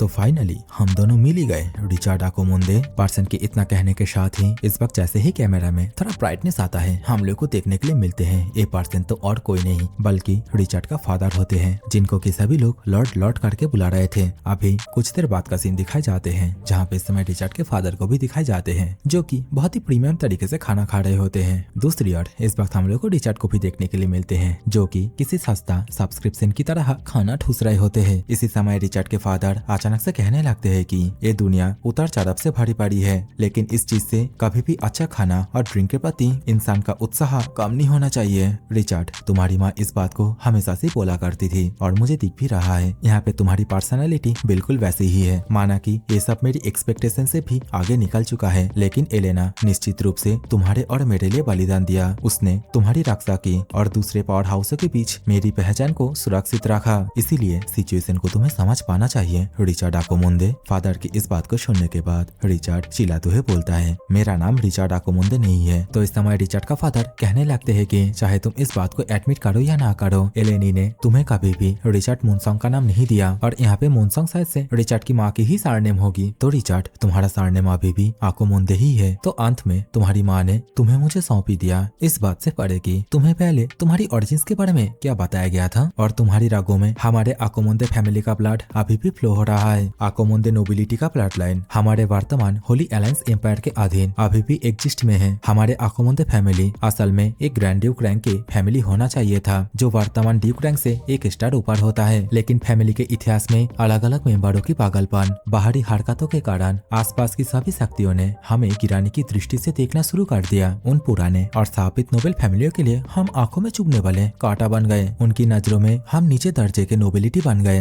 एक ऐसा फैमिली जिनको की नियमों के बारे में कुछ भी नहीं पता, लेकिन उन सभी बड़े नोबेल फैमिलियों की नजर में एक महान हस्ती भी है जो कच्चा मांस खाने का आनंद लेती है। पिता की इन सभी बातों को सुनने के बाद रिचर्ड बहुत ही ज्यादा शौक हो जाता है। रिचर्ड के पिता दोबारा से बोलने लगते हैं कि वो ये मांग करता है कि जीवित शरीर से मांस काटा जाए और 1 घंटे के अंदर ही उसे पर्सनली अपने हाथों से कंज्यूम करे। हम सब उसे फिलिप द ब्लड थ्रस्टी के नाम से जानते हैं और फिर भी ऐसा भक्ति एम्पायर द्वारा सार्वजनिक रूप से एक सच्चा नोबेल मैन के प्रतीक के रूप में माना जाता है। क्या तुम जानते हो रिचर्ड ऐसा क्यों है? क्योंकि ये फिलिप द ब्लड थ्रस्टी और कोई नहीं बल्कि हमारे होली अलायंस एम्पायर के सबसे महान एम्पायर हिज मैजेस्टी खुद है। वो एम्पायर की शक्तिशाली आर्म्ड फोर्सेस पर हुक्म चलाता है जो लोग रक्त पिपासु और निर्दयी है, चंचल है और अनिश्चित स्वभाव के मालिक है, और फिर भी वही इस एम्पायर पर शासन करते हैं। और ताज्जुब की बात क्या है पता है? वही सभी पुराने नोबेल फैमिली उसी पर चमचागिरी करते फिरते हैं एंड हम लोग आकोमुंदे फैमिली वाले हम ही वो पागल और खतरनाक आउटसाइडर बन चुके हैं जिनके बारे में सब बातें करते हैं। और जैसा कि तुमने आकोमुंदे सरनेम विरासत में पाए हो,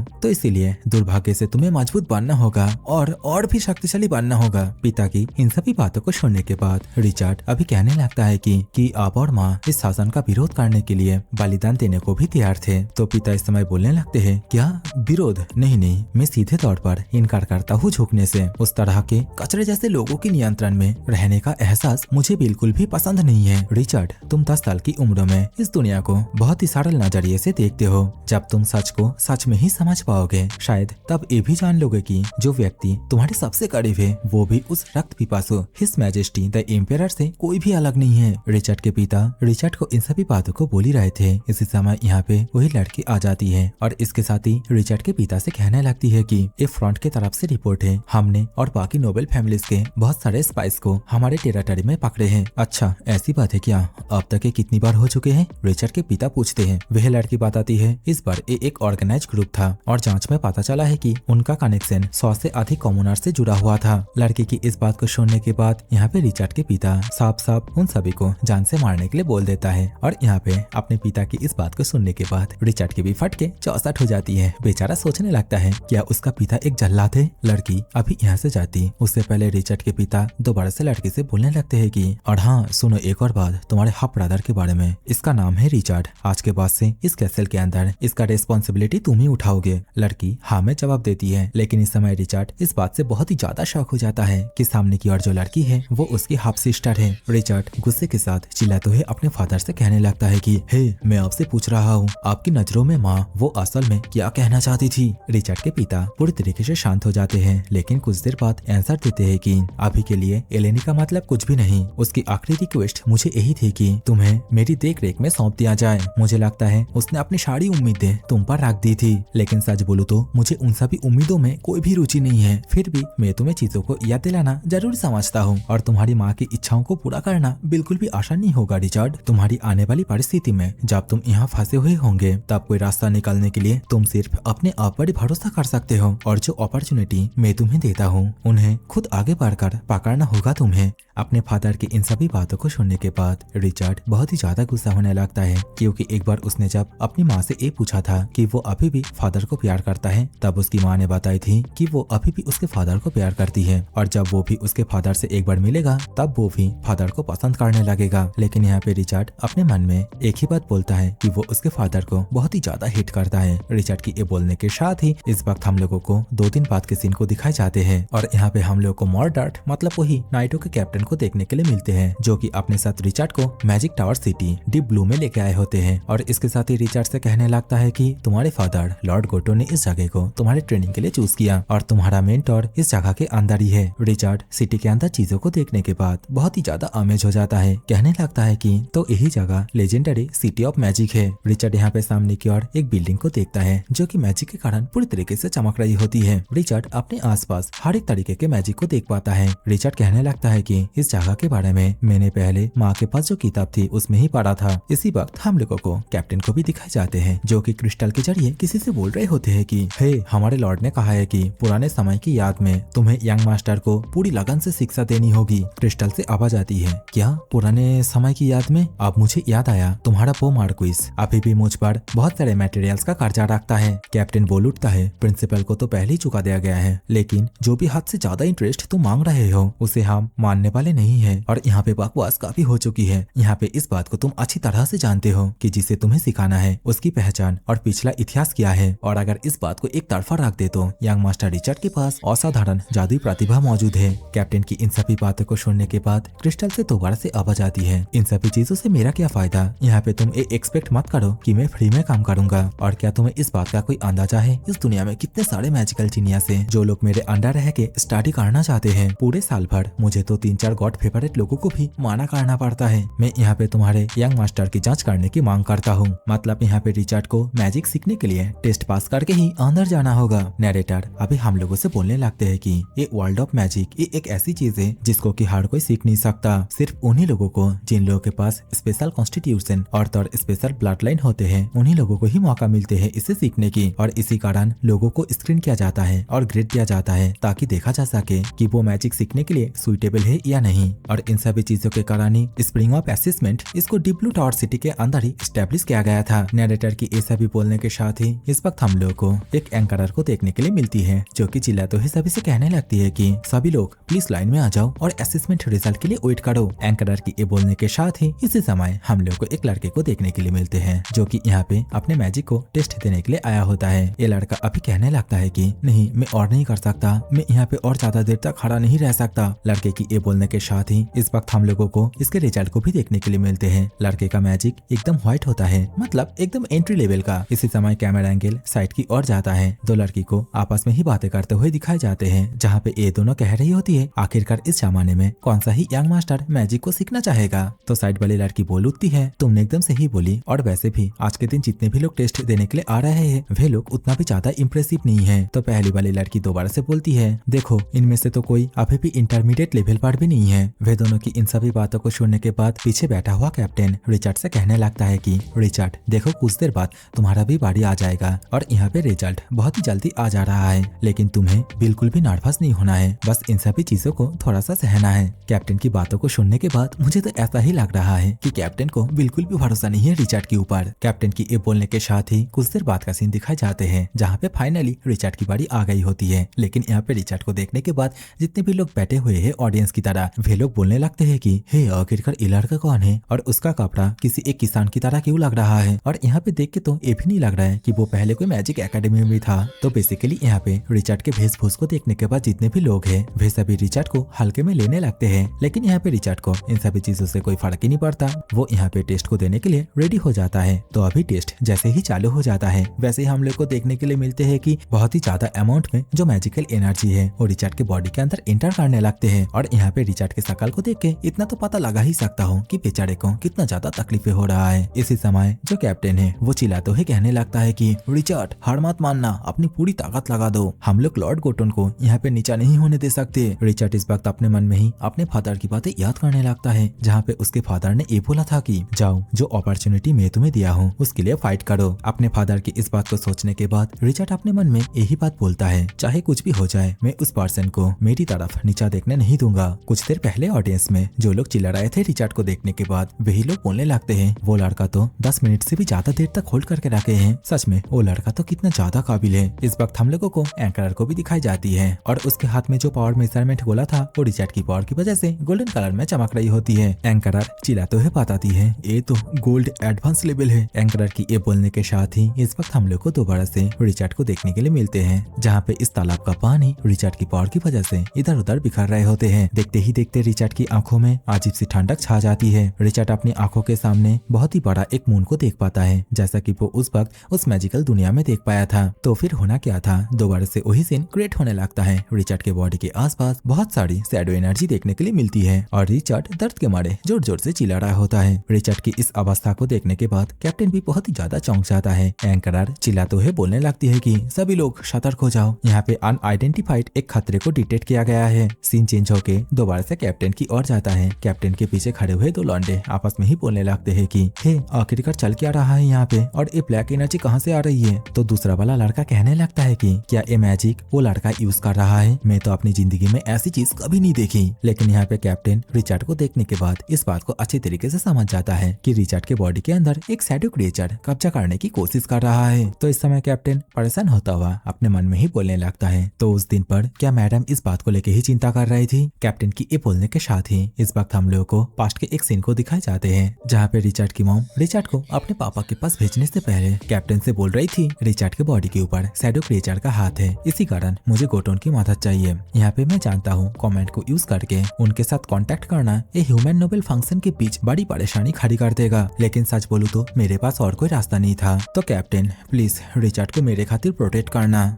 आंटी जी की इन सभी बातों को सुनने के बाद कैप्टन आंटी जी के सामने झुक जाता है। यहाँ पे कैप्टन आंटी जी से वादा करता है कि वो जी जान लगा के हमेशा से रिचर्ड को प्रोटेक्ट करेगा। कैप्टन की ये बोलने के साथ ही सीन दोबारा से प्रेजेंट में आता है। इस वक्त हम लोग को कैप्टन को देखने के लिए मिलते हैं। कैप्टन एक लंबी छलांग मार के रिचर्ड के पास आ गया होता है। कैप्टन यहाँ पे अपनी ताकत से ही रिचर्ड की शैडो एनर्जी को हटाने की कोशिश करने लगता है, लेकिन कैप्टन को एहसास होता है कि ये शैडो एनर्जी किसी भी ह्यूमन के लिए काफी ज्यादा खतरनाक है और इससे शायद से उसके खुद के बॉडी पर भी काफी ज्यादा इंजरी आ सकती है। लेकिन जैसा कि कैप्टन ने रिचर्ड की मॉम से पहले वादा किया था, इसी कारण कैप्टन यहाँ पे अपनी पूरी ताकत लगा देता है शैडो एनर्जी को भेद करके अंदर जाने के लिए। इसी समय तो एंकरर भी चिल्ला चिल्ला के बैकअप के लिए रिक्वेस्ट करने लगती है, लेकिन इस समय एंकरर आसमान की ओर कुछ देख के बहुत ही ज्यादा सरप्राइज हो जाता है। तो सीना भी आसमान की ओर जाता है। हम लोगों को देखने के लिए मिलते है कि आसमान की ओर बहुत ही तेज लाइट चमकती है, जहाँ से कैप्टन को आवाज आती है, हे तुम वहाँ से हट जाओ। बेचारा कैप्टन की हालत जो कि पहले से काफी ज्यादा खराब हो चुकी थी, वो समझ जाता है कि शायद से अभी कुछ होने वाला है और होता भी ऐसा ही है। हम लोग को अभी देखने के लिए मिलते हैं कि एक पावरफुल मैजिशियन जिसको कि लेजेंडरी मैजिशियन कहा गया है, वो इस वक्त उड़ता हुआ आती है और अपने छड़ी के माध्यम से रिचर्ड के शैडो एनर्जी के ऊपर अटैक कर देती है। बूम,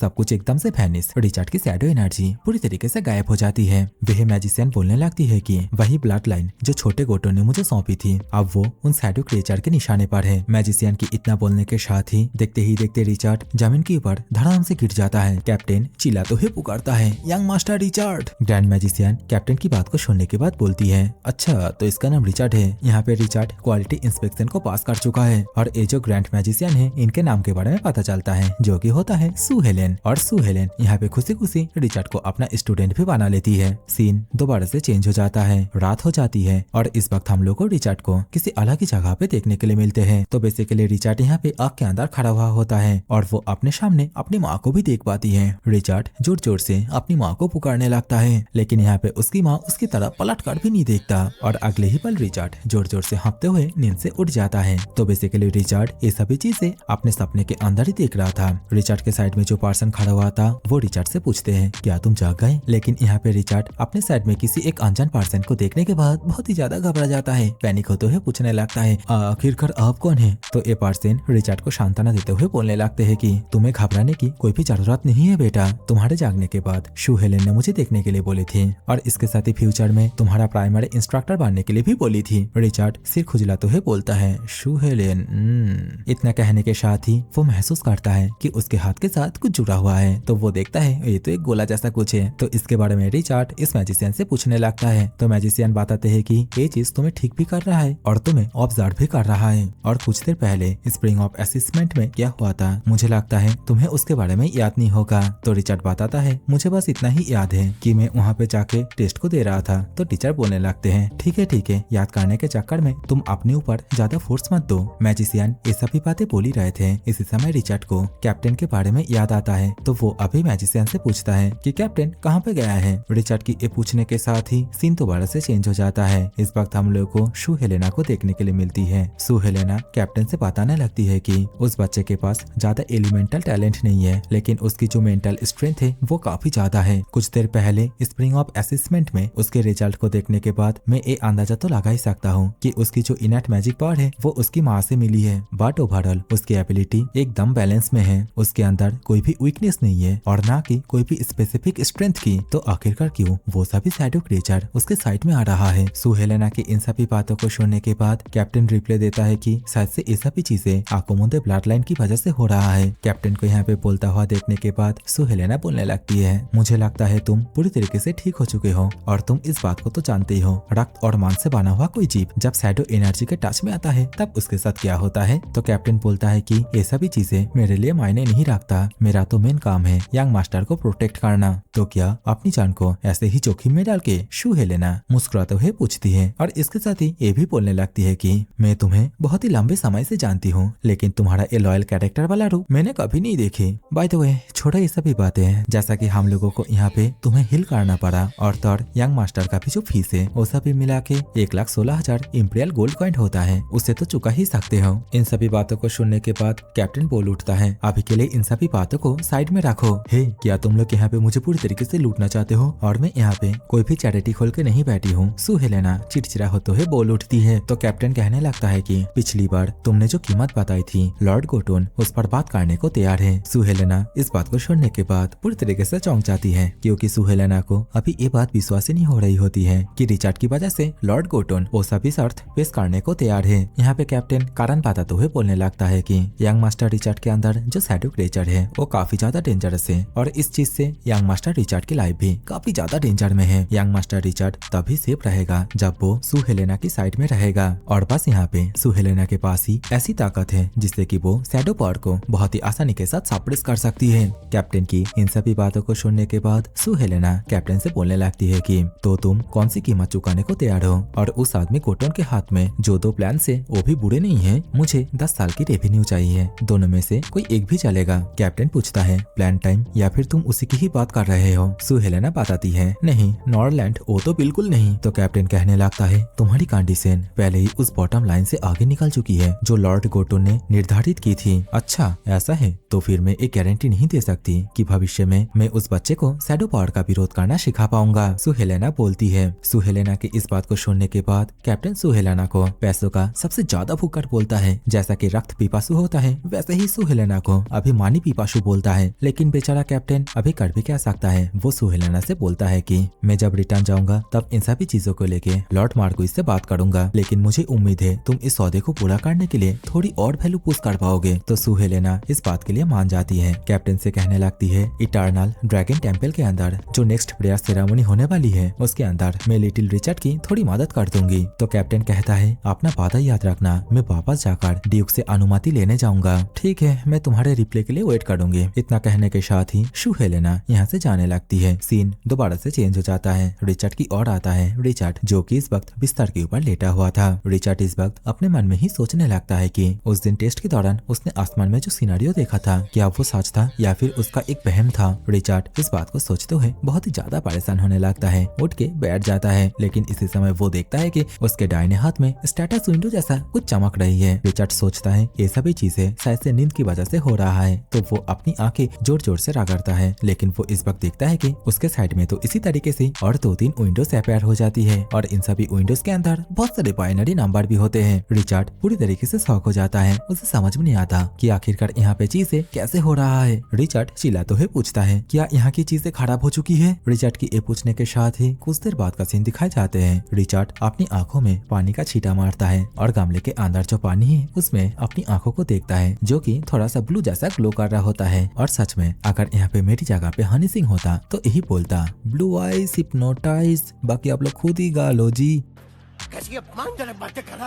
तो जो भी हो, इस समय रिचर्ड इस बात को तो समझ जाता है कि ये चीज उसके साथ पहले भी हुआ था, जब पहली बार उसके साथ ऐसा हादसा हुआ था जहाँ पे वो चीजों को अच्छी तरीके से समझने लगा था और थोड़ी दूर के साउंड को भी क्लियरली सुन पा रहा था। रिचर्ड तो यहाँ पे ये भी नोटिस करता है कि वो घर के अंदर जिन जिन चीजों को देख पा रहा है उन चीजों की डिटेल्स उसके सामने क्लियरली आ रहा है, जैसे साइज कितना है, कौन से मटेरियल से तैयार किया गया है और क्वांटिटी कितनी है। तो बेसिकली रिचर्ड की आंखों के सामने सभी की सभी चीजें कंप्यूटर डाटा की तरह पूरी तरीके से क्लियरली प्रकट हो जा रहे होते हैं। जैसे कि एग्जाम्पल के तौर पे इन सभी तलवारों को देख लो। तलवारों की साइड में स्टेटस विंडो की तरह सिस्टम प्रकट हो जाते हैं, जहाँ पे तलवारों के बारे में हर एक डिटेल्स लिखा हुआ था। जैसा कि ये शॉट लोहा से बना हुआ है, इसका लेंथ 80 सेंटीमीटर है और जो हार्डनेस है वो 20 होता है। तो अभी रिचर्ड को ये बात समझ में आता है कि उसे जो एबिलिटी मिली है द पावर ऑफ ट्रूथ नाम से, उसका काम क्या है। यहाँ पे वो अपनी आंखों से ही किसी भी चीज को पूरी तरीके से वेरीफाई कर सकता है। रिचर्ड खड़े खड़े ये सभी बातें सोच ही रहा था। इसी समय उसकी आंखों में काफी ज्यादा पेन चालू हो जाता है। बेचारा इस वक्त अपनी आंखों को दोनों हाथों से कस के पकड़ता है और जोर जोर से चिल्लाने लगता है। सीन चेंज हो जाता है, हम लोगों को सुबह के सीन को दिखाए जाते हैं। इसी समय कमरे के अंदर रिचर्ड को भी देखने के लिए मिलते हैं, जो कि बेड को छोड़ के फ्लोर के ऊपर ही पड़ा हुआ होता है। इसी समय दरवाजे के पास आके कोई रिचर्ड को चिल्लाते हुए कहने लगता है कि स्टूडेंट रिचर्ड, जल्दी उठ जाओ, लेट मत होना, आज तुम अपनी जिंदगी में पहली बार मैजिक को स्टडी करने वाले हो, तो ज्यादा लेट मत होना।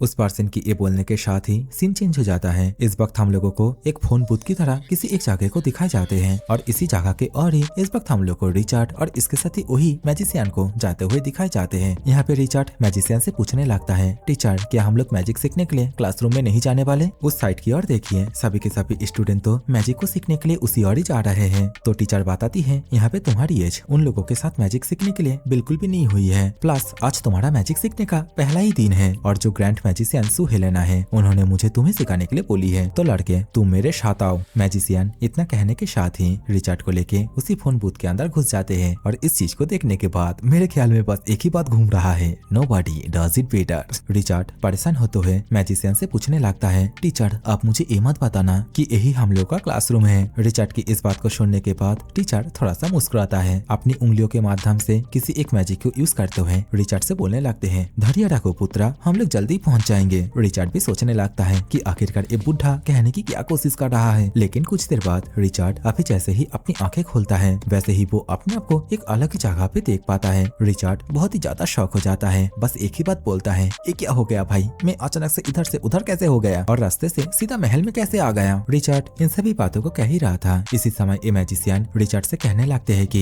ये जगह ये एक मिरर क्लासरूम है और मैं तुम्हारा प्राइमरी मैजिक इंस्ट्रक्टर हूँ और तुम मुझे टीचर पोपो कह के बुला सकते हो और अभी से तुम्हारा फर्स्ट क्लास भी चालू होता है। टीचर पोपो की ये कहने के साथ ही इस वक्त हम लोगों को रिचर्ड का जो पहला लेसन है उसके बारे में जानने के लिए मिलते हैं, जो कि होता है इस मैजिकल दुनिया के सोचने की मेथड को ऑब्जर्व करना। और इस लेसन का पहला पॉइंट होता है प्रीमल फोर्स। टीचर पोपो अभी इसके बारे में कहने लगते हैं कि प्रीमल फोर्स हर एक कॉन्स्टिट्यूटेड चीजों की फाउंडेशन है और हमारी दुनिया प्रीमल फोर्स के फाउंडेशन के ऊपर ही बिल्ड होकर रखा है और जैसे जैसे प्रीमल फोर्स एक्सपेंड करती है ये भी धीरे धीरे फैलता चला जाता है। इस केओटिक स्पेस के अंदर बहुत सारी दुनिया एग्जिस्ट करते हैं, लेकिन अलग अलग सतहों पर अलग अलग लॉ होते हैं और ये लॉ ही पूरी दुनिया का फ्रेमवर्क बनाती है। और अनगिनत प्लैनेट्स इस दुनिया के मांस और रक्त के समान होते हैं, बिल्कुल उसी प्लैनेट्स की तरह जहां हमारे पैरों के नीचे स्थित नॉर्लैंड कॉन्टिनेंट मौजूद है। और ये एक बहुत ही हाई लेवल प्लैनेट्स है जो हमारे प्राइमरी प्लैनेट से बिलोंग करते हैं। नॉर्लैंड के अंदर मैजिक की दुनिया,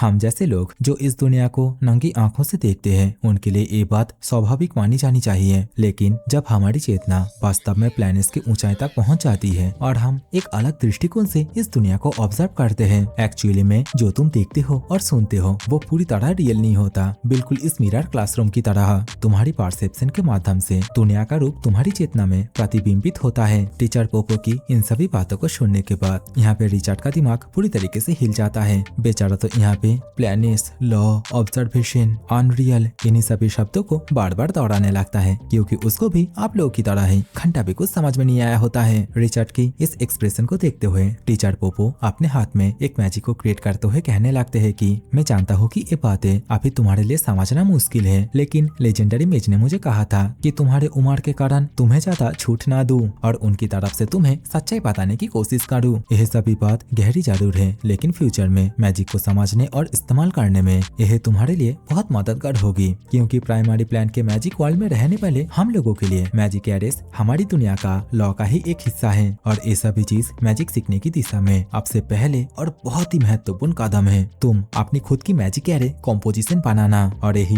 तुम्हारा होमवर्क है। अगले 3 महीने के अंदर इसको कंप्लीट करना होगा। क्या मेरी खुद की मैजिक एरे कॉम्पोजिशन? रिचर्ड बहुत ही शौक होते हुए कहता है। तो टीचर पोपो मेरे कॉलेज प्रोफेसर की तरह बोलने लगते हैं कि ठीक है आज के लिए बस इतना ही, फिर मिलते हैं तुम्हारे होमवर्क के साथ। और यहाँ पे फंडा बस ये होता है कि रिचर्ड जब अपनी मैजिक कॉम्पोजिशन को बना लेगा उसके बाद से ही वो फ्यूचर में रेगुलर क्लास करेगा, और अगर वो यहाँ पे अपनी मैजिक कॉम्पोजिशन को नहीं बना पाता तो निकाला जाएगा बेचारा यहाँ से। हम लोगों की तरह बिल्कुल भी नहीं है, क्योंकि हम लोगों के पास तो कॉपी पेस्ट का ऑप्शन भी रहता है, ऊपर से तो AI का भी जमाना है। सीन दोबारा से चेंज हो जाता है। हम लोगों को 2 महीने बाद का सीन दिखाए जाते हैं और यहाँ पे हम लोग को आसमान में एक चमकती हुई लाइट सर्किल के साथ साथ उसी लाइट सर्किल के अंदर से बाहर आते हुई लेजेंडरी मैजिशियन को भी दिखाई जाती है। लेजेंडरी मैजिशियन सुहेलेना को यहाँ पे देखने के बाद और जितने भी मैजिशियन थे वे सभी उन्हें यहाँ पे वेलकम जनाते हैं। और सुहेलेना की बातों से यहाँ पे हम लोग को ये जानने के लिए मिलते हैं कि सुहेलेना 2 महीनों से जितने भी कर्जा है उन सभी को कलेक्ट करने के लिए गई थी, और जैसा कि सुहेलेना यहाँ पे 2 महीने तक नहीं थी, इसी कारण ही वो यहाँ पे इन लोगों से बोलने लगती है मैं आशा करता हूँ इन 2 महीनों में यहाँ पे ज्यादा कुछ नहीं हुई है। तो इस समय एक मैजिशियन कहने लगता है कि एक अर्जेंट कमीशन है जिसके लिए लेजेंडरी मैच की जरूरत है। तुम जानते ही हो ना, टावर सिटी के नॉर्थ में सस्पिशियस मॉन्स्टर एक्टिविटी देखा गया है। तो इस समय सुहेलेना कहने लगती है कि मुझे इन सभी लो पेइंग कमीशन से कोई भी इंटरेस्ट नहीं है। By the way Poopó, Richard कैसा कर रहा है? सुहेलेना की इस बात को सुनने के बाद अभी टीचर पोपो कहने लगते हैं कि उस छोटे रिचर्ड के पास हाई कॉम्प्रहेंशन एबिलिटी है और वो ऑलरेडी बेसिक मैजिक को यूज कर सकता है, लेकिन यहाँ पे कुछ चीजें ज्यादा ही अनएक्सपेक्टेड है। लेजेंडरी मैजिशियन आप इसको एक बार देखिए। तो टीचर पोपो के हाथ में जो ड्राइंग है उसे देखने के बाद लेजेंडरी मैजिशियन मतलब सुहेलेना कहने लगती है ये तो मैजिक एरे कॉम्पोजिशन है, क्या वो इस पार्ट को ऑलरेडी चालू कर चुका है? तो टीचर पोपो कहने लगते हैं कि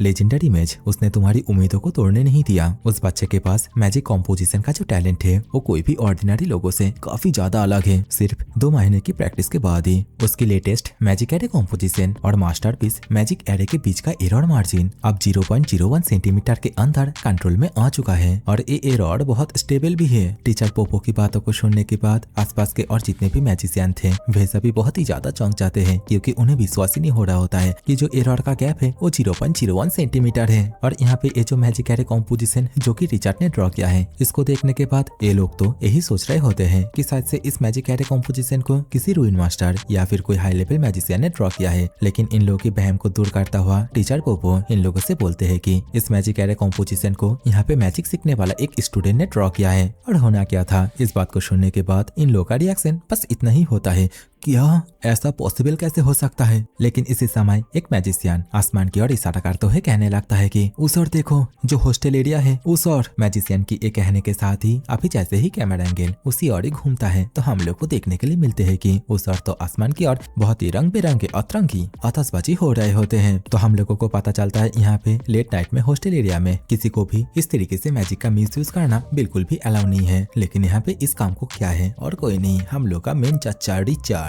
और यहाँ पे रिचर्ड को इस बात को लेके बिल्कुल भी टेंशन नहीं है, वो तो यहाँ पे इस मैजिक को यूज करता हुआ बहुत ही ज्यादा खुश हो रहा होता है। तो बेसिकली यहाँ पे मैजिक यूज करने का जो मेन फंडा है जिसको कि शुद्ध भाषा में मैजिक एसेंस कहा जाता है, वो चीज अभी रिचर्ड को समझ में आ गया होता है और रिचर्ड उसी को ही अभी प्रैक्टिस कर रहा होता है बेझिझक के। सीन दोबारा से टीचरों की ओर आते हैं जहाँ पे समय टीचर पोपो आसमान की ओर देखते हुए कहने लगते हैं कि वाह, एक कितना ज्यादा खूबसूरत मैजिक फायरवर्क्स है और मैजिक का जो फ्लो है उसे देख के ये मैं बोल ही सकता हूँ कि ये सभी चीजें रिचर्ड की ही याद आ रहा है। उस बच्चे ने परफेक्टली अपना जो असाइनमेंट है उसे कंप्लीट कर लिया है, वो भी 3 महीना पूरा होने से 1 महीना पहले ही। और तब उसने अपना खुद का मैजिक बना लिया जो कि प्रोफेशनल मेजेस भी इतना जल्दी नहीं बना सकता। सच में वो बच्चा तो एकदम गॉड गिफ्टेड है। टीचर पोपो की ये सभी बातें सुनने के बाद इस समय सुहेलेना टीचर पोपो से पूछने लगती है कि इन दिनों रिचर्ड का जो शैडो फ्लक्चुएशन है वो कैसा है? तो टीचर पोपो कहने लगते हैं कि मैंने उसके अंदर शैडो फ्लक्चुएशन तो देखा, लेकिन मैंने ये भी फील किया कि वो उस एनर्जी को सप्रेस्ड और इसके साथ ही कंट्रोल करने के लिए बहुत ही ज्यादा हार्ड वर्क कर रहा है। टीचर पोपो की बातों को सुनने के बाद इस समय जो सू हेलेना है वो कहने लगती है कि ठीक है, मैं सिचुएशन को समझ गई, तो अब टाइम आ चुका है कि उसको खुद के स्कूल लाइफ में भेजने की। लेजेंडरी मैच सू हेलेना की एक कहने के साथ ही 7 महीने बाद का सीन दिखाए जाते हैं। मैजिक टावर सिटी के डीप ब्लू एकेडमी को दिखाए जाते हैं, जहाँ पे सभी स्टूडेंटों को शिक्षा दी जाती है और आज के ही दिन न्यू सेमेस्टर का पहला क्लास भी चालू होने वाला है। एक मैजिशियन जल्दी जल्दी से सभी के सभी स्टूडेंटों को क्लास के अंदर जाने के लिए बोल रही होती है और इसी समय यहाँ पे अपना रिचर्ड भी आ जाता है। रिचर्ड यहाँ पे आने के बाद उसी मैजिशियन से कहने लगता है कि एक्सक्यूज मी, टीचर पोपो ने मुझे यहाँ पे आने के लिए बोले थे। रिचर्ड की बात को सुनने के बाद मैजिशियन जैसे ही रिचर्ड की ओर घूम के देखती है वैसे ही वो बहुत ही ज्यादा शॉक हो जाती है, क्योंकि यहाँ पे रिचर्ड का लुक काफी ज्यादा बदल चुका था। उसकी हाइट पहले से ज्यादा इंक्रीज हो चुकी थी और थर्ड बाल MS धोनी की तरह होके रखा था, लंबे लंबे। मैजिशियन अपने मन में ही सोचने लगती है कि इस लड़के को लगभग मैंने 6 महीने पहले देखा था, लेकिन अभी देखो ये कितना ज्यादा बदल चुका है। मैजिशियन की इस सोचने के साथ ही सीन चेंज हो जाता है। इस वक्त हम लोग को किसी और ही साइड के और का सीन दिखाए जाते हैं, जहाँ पे समय मैजिशियन रिचर्ड से कहने लगती है कि अभी तुम जो देख रहे हो ये फ्रंट कोर्टयार्ड गेट है, आगे डॉर्मिटोरी एरिया है और तुम्हारी एकोमोडेशन मैं पहले ही अरेंज कर चुकी हूँ और ये जो जगह दिख रही है तुम्हें ये टीचिंग एरिया है और इसी जगह पे ही फ्यूचर में तुम्हारे बहुत सारे क्लासेस होंगे। इन सभी बातों को बोलते हुए इस समय वो मैजिशियन रिचर्ड को उसका पहले दिन का जो थ्योरी क्लास है उसी क्लास के और ही लेके जाने लगती है और यहाँ पे मैजिशियन रिचर्ड से ये भी कहने लगती है जैसा कि तुम अभी क्लास में लेट जाने वाले हो तो इस चीज से उतना भी ज्यादा परेशान मत हो, क्योंकि तुम एक न्यू स्टूडेंट हो, तुम बस मेरे पीछे पीछे चलो। और हाँ स्टूडेंट रिचर्ड, जैसा कि तुम्हारी एज काफी ज्यादा कम है तो यहाँ पे अगर तुम्हें कोई भी अनकंफर्टेबल सी महसूस हुई तो तुम मुझे बता सकते हो। मैजिशियन की इस बात को सुनने के बाद रिचर्ड अपना भोला शक्ल बनाते हुए मैजिशियन से कहने लगता है कि इट्स ओके टीचर, मैं अपना ध्यान रख सकता हूँ। रिचर्ड की एक कहने के साथ ही इस वक्त हम लोग को क्लासरूम के और का सीन दिखाई जाते हैं, जहाँ पे सभी लोग आपस में ही बातें कर रहे होते हैं।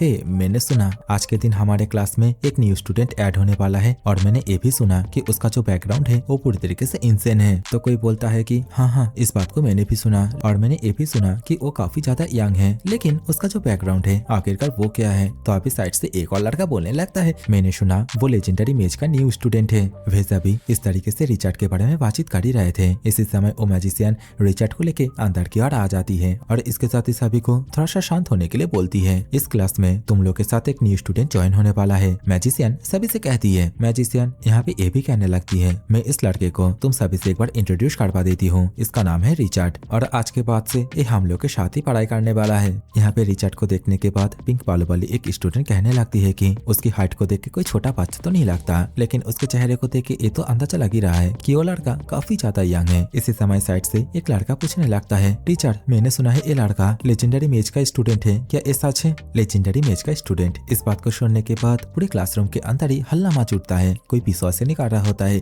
कि आखिरकार ये छोटा सा बच्चा लेजेंडरी मैच का स्टूडेंट कैसे हो सकता है। वैसा भी इस बात को पूरी तरीके से इम्पॉसिबल मानने लगते हैं। देखते ही देखते क्लास के अंदर पूरी तरीके से शोरगुल मच उठता है। तो इस समय मैजिशियन सभी को इस चीज के बारे में बताने वाली थी, लेकिन इसी समय रिचर्ड बीच में टोकते हुए कहने लगता है कि सुनो तुम सभी, तुम लोग यहाँ पे जिस लेजेंडरी मैच के बारे में बातें कर रहे हो उनके साथ मैंने कभी नहीं मिला। यहाँ पे मैजिक सीखने आए एक फेलो स्टूडेंट के रूप में मेरा जो करंट मेंटर है वो टीचर पोपो है और मेरा नाम रिचर्ड है। मैं तुम सभी के साथ मैजिक सीखने के लिए उत्सुक हूँ। रिचर्ड की इस बात को सुनने के बाद यहाँ पे जितने भी लौंडे हैं वे सभी रिचर्ड की बातों पे बिलीव करने लगते हैं, लेकिन इस वक्त यहाँ पे हम लोग को एक लौंडे को ऐसा भी दिखाई जाते हैं जो कि बिल्कुल भी खुश नहीं हो रहा होता है। वो गुस्से के मारे अपने दांतों को पीस रहे होते हैं। तो जो भी है अभी हम लोग को कुछ देर बाद का सीन दिखाई जाते हैं, जहाँ पे सभी के सभी क्लास खत्म हो गए होते हैं। सभी के सभी स्टूडेंट भी इधर उधर दौड़ रहे होते हैं। रिचर्ड जो कि अपने हाथ में एक किताब को पकड़ते हुए सामने की ओर जाते जाते अपने मन में ही कहने लगता है कि ये क्या है, पूरा दिन पढ़ाई और मैं इन सभी चीजों को मेरा क्लासरूम के अंदर पहले ही सीख चुका हूँ और क्लास के अंदर जो थ्योरी और स्पेल पढ़ाया जा रहा था वो कितना ज्यादा बोरिंग था। रिचर्ड इन सभी बातों को सोचते हुए उसी दिन के बारे में सोचता है जहाँ पे टीचर पोपो उसे ये बोले थे,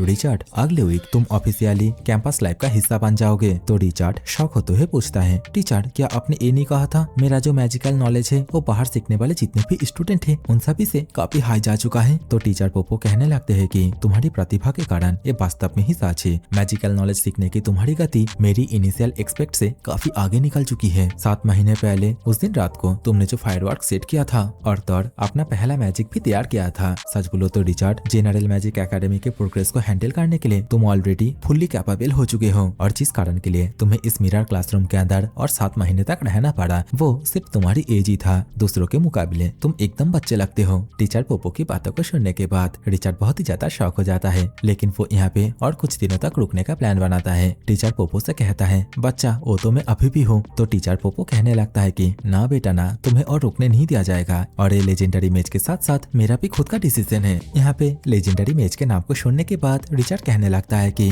मैं यहाँ पे इतने दिनों से हूँ, लेकिन आज तक उनके चेहरे को एक बार भी नहीं देख पाया, तो क्या वो अभी भी मेरा ही मेंटर कहलाती है? हाँ हाँ, क्यों नहीं, उनके ऊपर भरोसा रखो, वो जो कुछ भी करेगी तुम्हारे भले के लिए करेगी, तो ऐसी बातें मत किया करो रिचर्ड। सांत्वना देते हुए टीचर पोपो रिचर्ड से कहता है। तो सीन दोबारा से प्रेजेंट में आता है। रिचर्ड को दिखाए जाते हैं, जिसके पीछे से वही लौंडा जो कि क्लास के अंदर बिल्कुल भी नाखुश था, वो मुक्का लेके रिचर्ड को पीटने के लिए आ रहा होता है और ये कह रहा होता है, तुम झूठा कहीं का। और यहाँ पे इस चीज को देखने के बाद आसपास के जितने भी स्टूडेंट है वे सभी कहने लगते हैं कि यहाँ एक फाइट हो रहा बा, तुम सभी आ रहा बा, मजा ले बा। देखते ही देखते रिचर्ड अभी धड़ाम करके दीवारों से जा चिपकता है। वह लौंडा अपने हाथ को कसते हुए कहने लगता है कि तुम छोटे चूहे अपने आप को क्या समझते हो, तुमने क्लासरूम के अंदर सभी के सामने झूठ बोला। तुम सभी लोग ये बात ध्यान से सुनो, ये जो लड़का है ये लेजेंडरी मैच का न्यू स्टूडेंट है। और हाँ, एक चीज तो बोलना भूल ही गया, ये जो लड़का है ना जिसने की रिचर्ड को अभी एक मुक्का मारा, उसका नाम पापन होता है, PAPAN। पी की जगह पे अगर जे हो जाता तो बेचारा जापानी निकल जाता। रिचर्ड लेजेंडरी मैजिशियन का स्टूडेंट है। इस बात को जानने के बाद अभी आसपास के लोग इसी बारे में ही बातें करने लगते हैं। अभी तो क्लासरूम के उसी तो मोहतरमा को भी दिखाई जाती है, जो लोग इस वक्त बोलने लगती है कि रिचर्ड लेजेंडरी मैजिशियन का स्टूडेंट है, अगर ये बात चारों ओर फैल गई तो वो बहुत ही ज्यादा मुसीबत में पड़ जाएगा।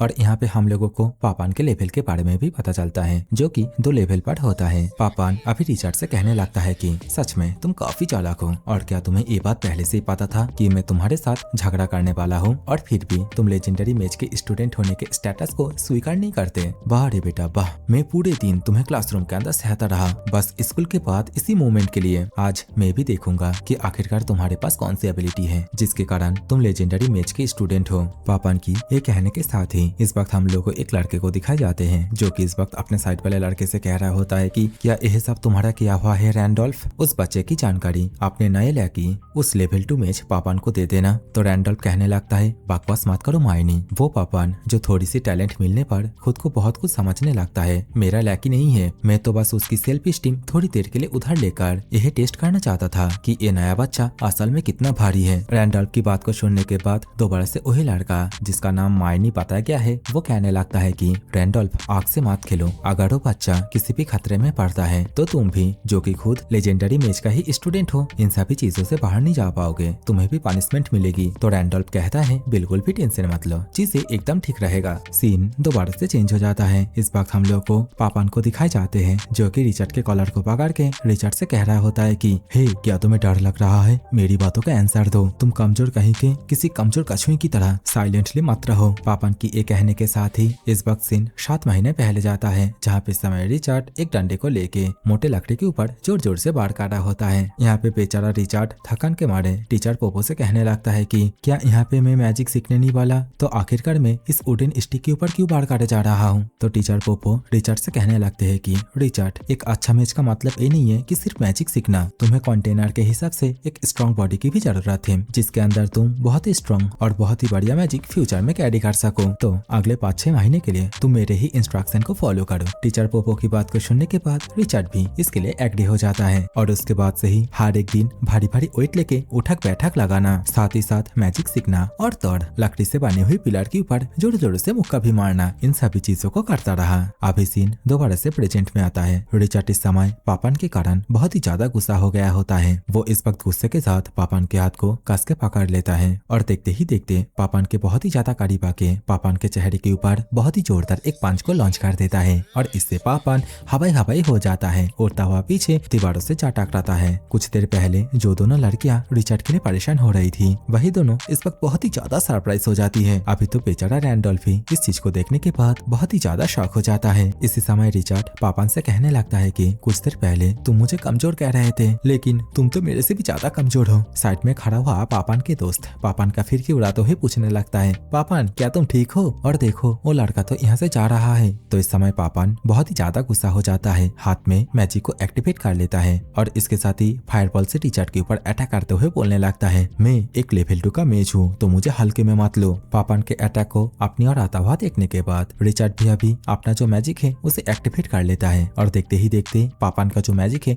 उसे पूरी तरीके से ब्लॉक कर लेता है। यहाँ पे रिचर्ड के मैजिक को देखने के बाद सभी लोग यहाँ पे ये बात समझ जाते हैं कि रिचर्ड लेवल 3 का मेज है और यहाँ पे रिचर्ड जिस मैजिक को यूज किया होता है उसका नाम फायर साइक्लोन होता है। नैरेटर हम लोगों को अभी फायर साइक्लोन के बारे में बताने लगते हैं कि ऑर्डिनरी फायर मैजिक के आधार पर इसमें विंड मैजिक के एलिमेंट्स जोड़े गए हैं जिससे area of effect fire attack तैयार होता है और साथ ही यह मैजिक इफेक्ट्स को ब्लॉक करने के काम भी आ सकता है। नैरेटर की ये सभी बातें बोलने के साथ ही इस वक्त हम लोग को रिचर्ड को दिखाए जाते हैं जो कि इस वक्त खड़े खड़े अपने मैजिक को यूज करता हुआ अपने मन में ही कहने लगता है कि इंस्टेंटेनियस रेंडरिंग रेट उम्मीद के मुताबिक सिर्फ 87% ही पहुंच पाया है। इसकी तुलना में जो मैजिक सर्कल कॉम्पोजिशन आमतौर पर धीरे और स्थिर तरीके से ड्रॉ किया जाता है वो 0.01 के अंदर एरर मार्जिन तक पहुंच सकता है और मेरी करंट एबिलिटी के साथ शॉर्ट टाइम के अंदर ड्रॉ और एक्टिवेट किया गया मैजिक सर्कल सिर्फ लगभग 80% ड्रॉइंग रेट तक ही पहुंच पाता है। और यहाँ पे चाहे मैं ट्रूथ को देखने की जो अपनी एबिलिटी है उसे ही क्यों न यूज कर लूं। रिचर्ड अभी अपने मन में इन सभी बातों को सोच ही रहा था। इसी समय आसपास के जितने भी स्टूडेंट फाइट को देख रहे थे वे सभी आपस में ही बोल रहे होते हैं कि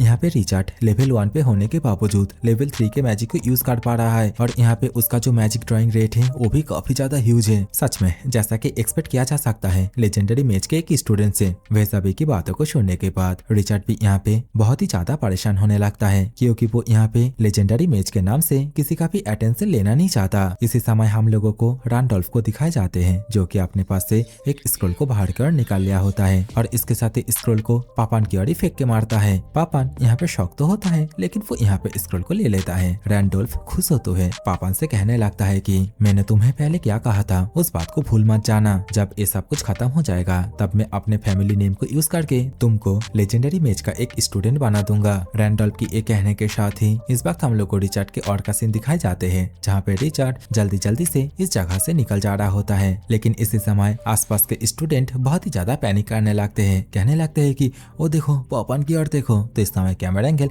जैसे ही पीछे की ओर जाता है हम लोग को देखने के लिए मिलते हैं कि पापान उस स्क्रोल को यूज करके यहाँ पर एक पर्पल कलर का मैजिक सर्कल को कास्ट कर लिया होता है और इसके साथ ही जोर से चिल्लाते हुए रिचर्ड से कहने लगता है कि बच्चे अब तुम मुझे दोस्त मत देना। इतना कहने के साथ ही पापान इस वक्त सीधा मैजिक को रिचर्ड के ऊपर चार्ज कर देता है और ये मैजिक जाके किसी टेंटिकल की तरह रिचर्ड को धीरे धीरे करके जा करने लगता है। यहाँ पे रिचर्ड की बॉडी को तोड़ने मारने लगता है। बेचारा रिचर्ड दर्द के मारे जोर जोर से चिल्लाने लगता है। तो हम लोगों को पता चलता है यहाँ पे पापान ने स्क्रोल को यूज करके जो मैजिक यूज किया होता है वो एक लेवल 5 का टेलीकाइनेसिस मैजिक होता है। और यहाँ पे पापान के एक्सप्रेशन को देखने के बाद ये तो सब पता चल ही रहा है कि लेवल 3 पे होने के बावजूद लेवल 5 का एक मैजिक यूज करने के कारण उसके ऊपर भी काफी इफेक्ट पड़ रहा होता है। दूसरी ओर इस वक्त हम लोग को रिचर्ड को दिखाए जाते हैं जो कि इस मैजिक से अपने आप को छुड़वाने की बहुत ही ज्यादा कोशिश कर रहा होता है लेकिन उससे घंटा भी कुछ नहीं हो रहा होता है। और यहाँ पे रिचर्ड को इस तरीके से तड़पता हुआ देखने के बाद जो रैंडोल्फ है वो तो बेहद ही खुश हो रहा होता है। रिचर्ड इस वक्त अपने मन में ही कहने लगता है कि मेरा पूरा बॉडी ही पूरी तरीके से आकर चुका है। इवन मैं अपने मैजिक को भी यूज नहीं कर पा रहा हूँ। ऊपर से मेरा सर अभी बहुत ही ज्यादा दर्द हो रहा है। रिचर्ड अपने मन में इन सभी बातों को कह ही रहा था। इसी समय पापान चिल्लाते हुए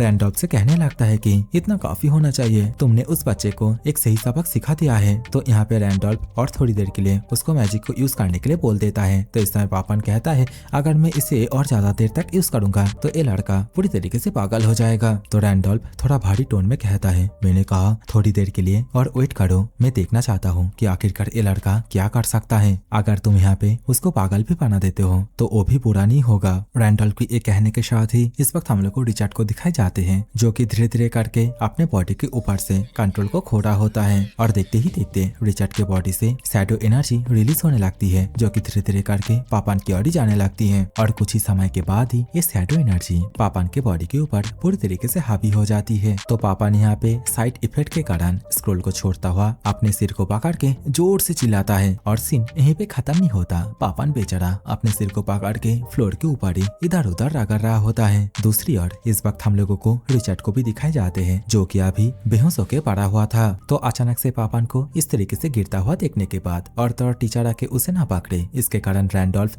जल्दी जल्दी से नीचे जाने लगता है और उसने जो स्क्रोल पापान को दिया था उसी स्क्रोल को उठा के यहाँ से रफू चक्कर होने के बारे में सोचता है। लेकिन यहाँ पे रैंडोल्फ अपने ग्रेविटेशनल मैजिक से उस स्क्रोल पेपर को अपने पास खींच पाता। उससे पहले यहाँ पे एक मैजिशियन आ जाती है, जो कि इस वक्त यहाँ पे जो टीचर आई थी फाइट को रोकने के लिए, उन्हें कहने लगती है कि टीचर, मैंने उस पर्सन को ढूंढ लिया जिसने कि पापा को मैजिक सर्कल देके फाइट करने के लिए भेजा था। और मैजिशियन की इस बात को सुनने के बाद यहाँ पे रैंडॉल्फ की हालत बहुत ही ज्यादा खराब हो जाती है। वो समझ जाता है कि उसका जो दोस्त हर्मायोनी था उसने ही जाके सब कुछ बता दिया है। और यहाँ पे ये जो मैजिशियन दिख रही है आप लोगों को, इसको भी याद रखना क्योंकि ये भी काफी ज्यादा ताकतवर है और इसकी फैमिली बैकग्राउंड भी काफी सही है।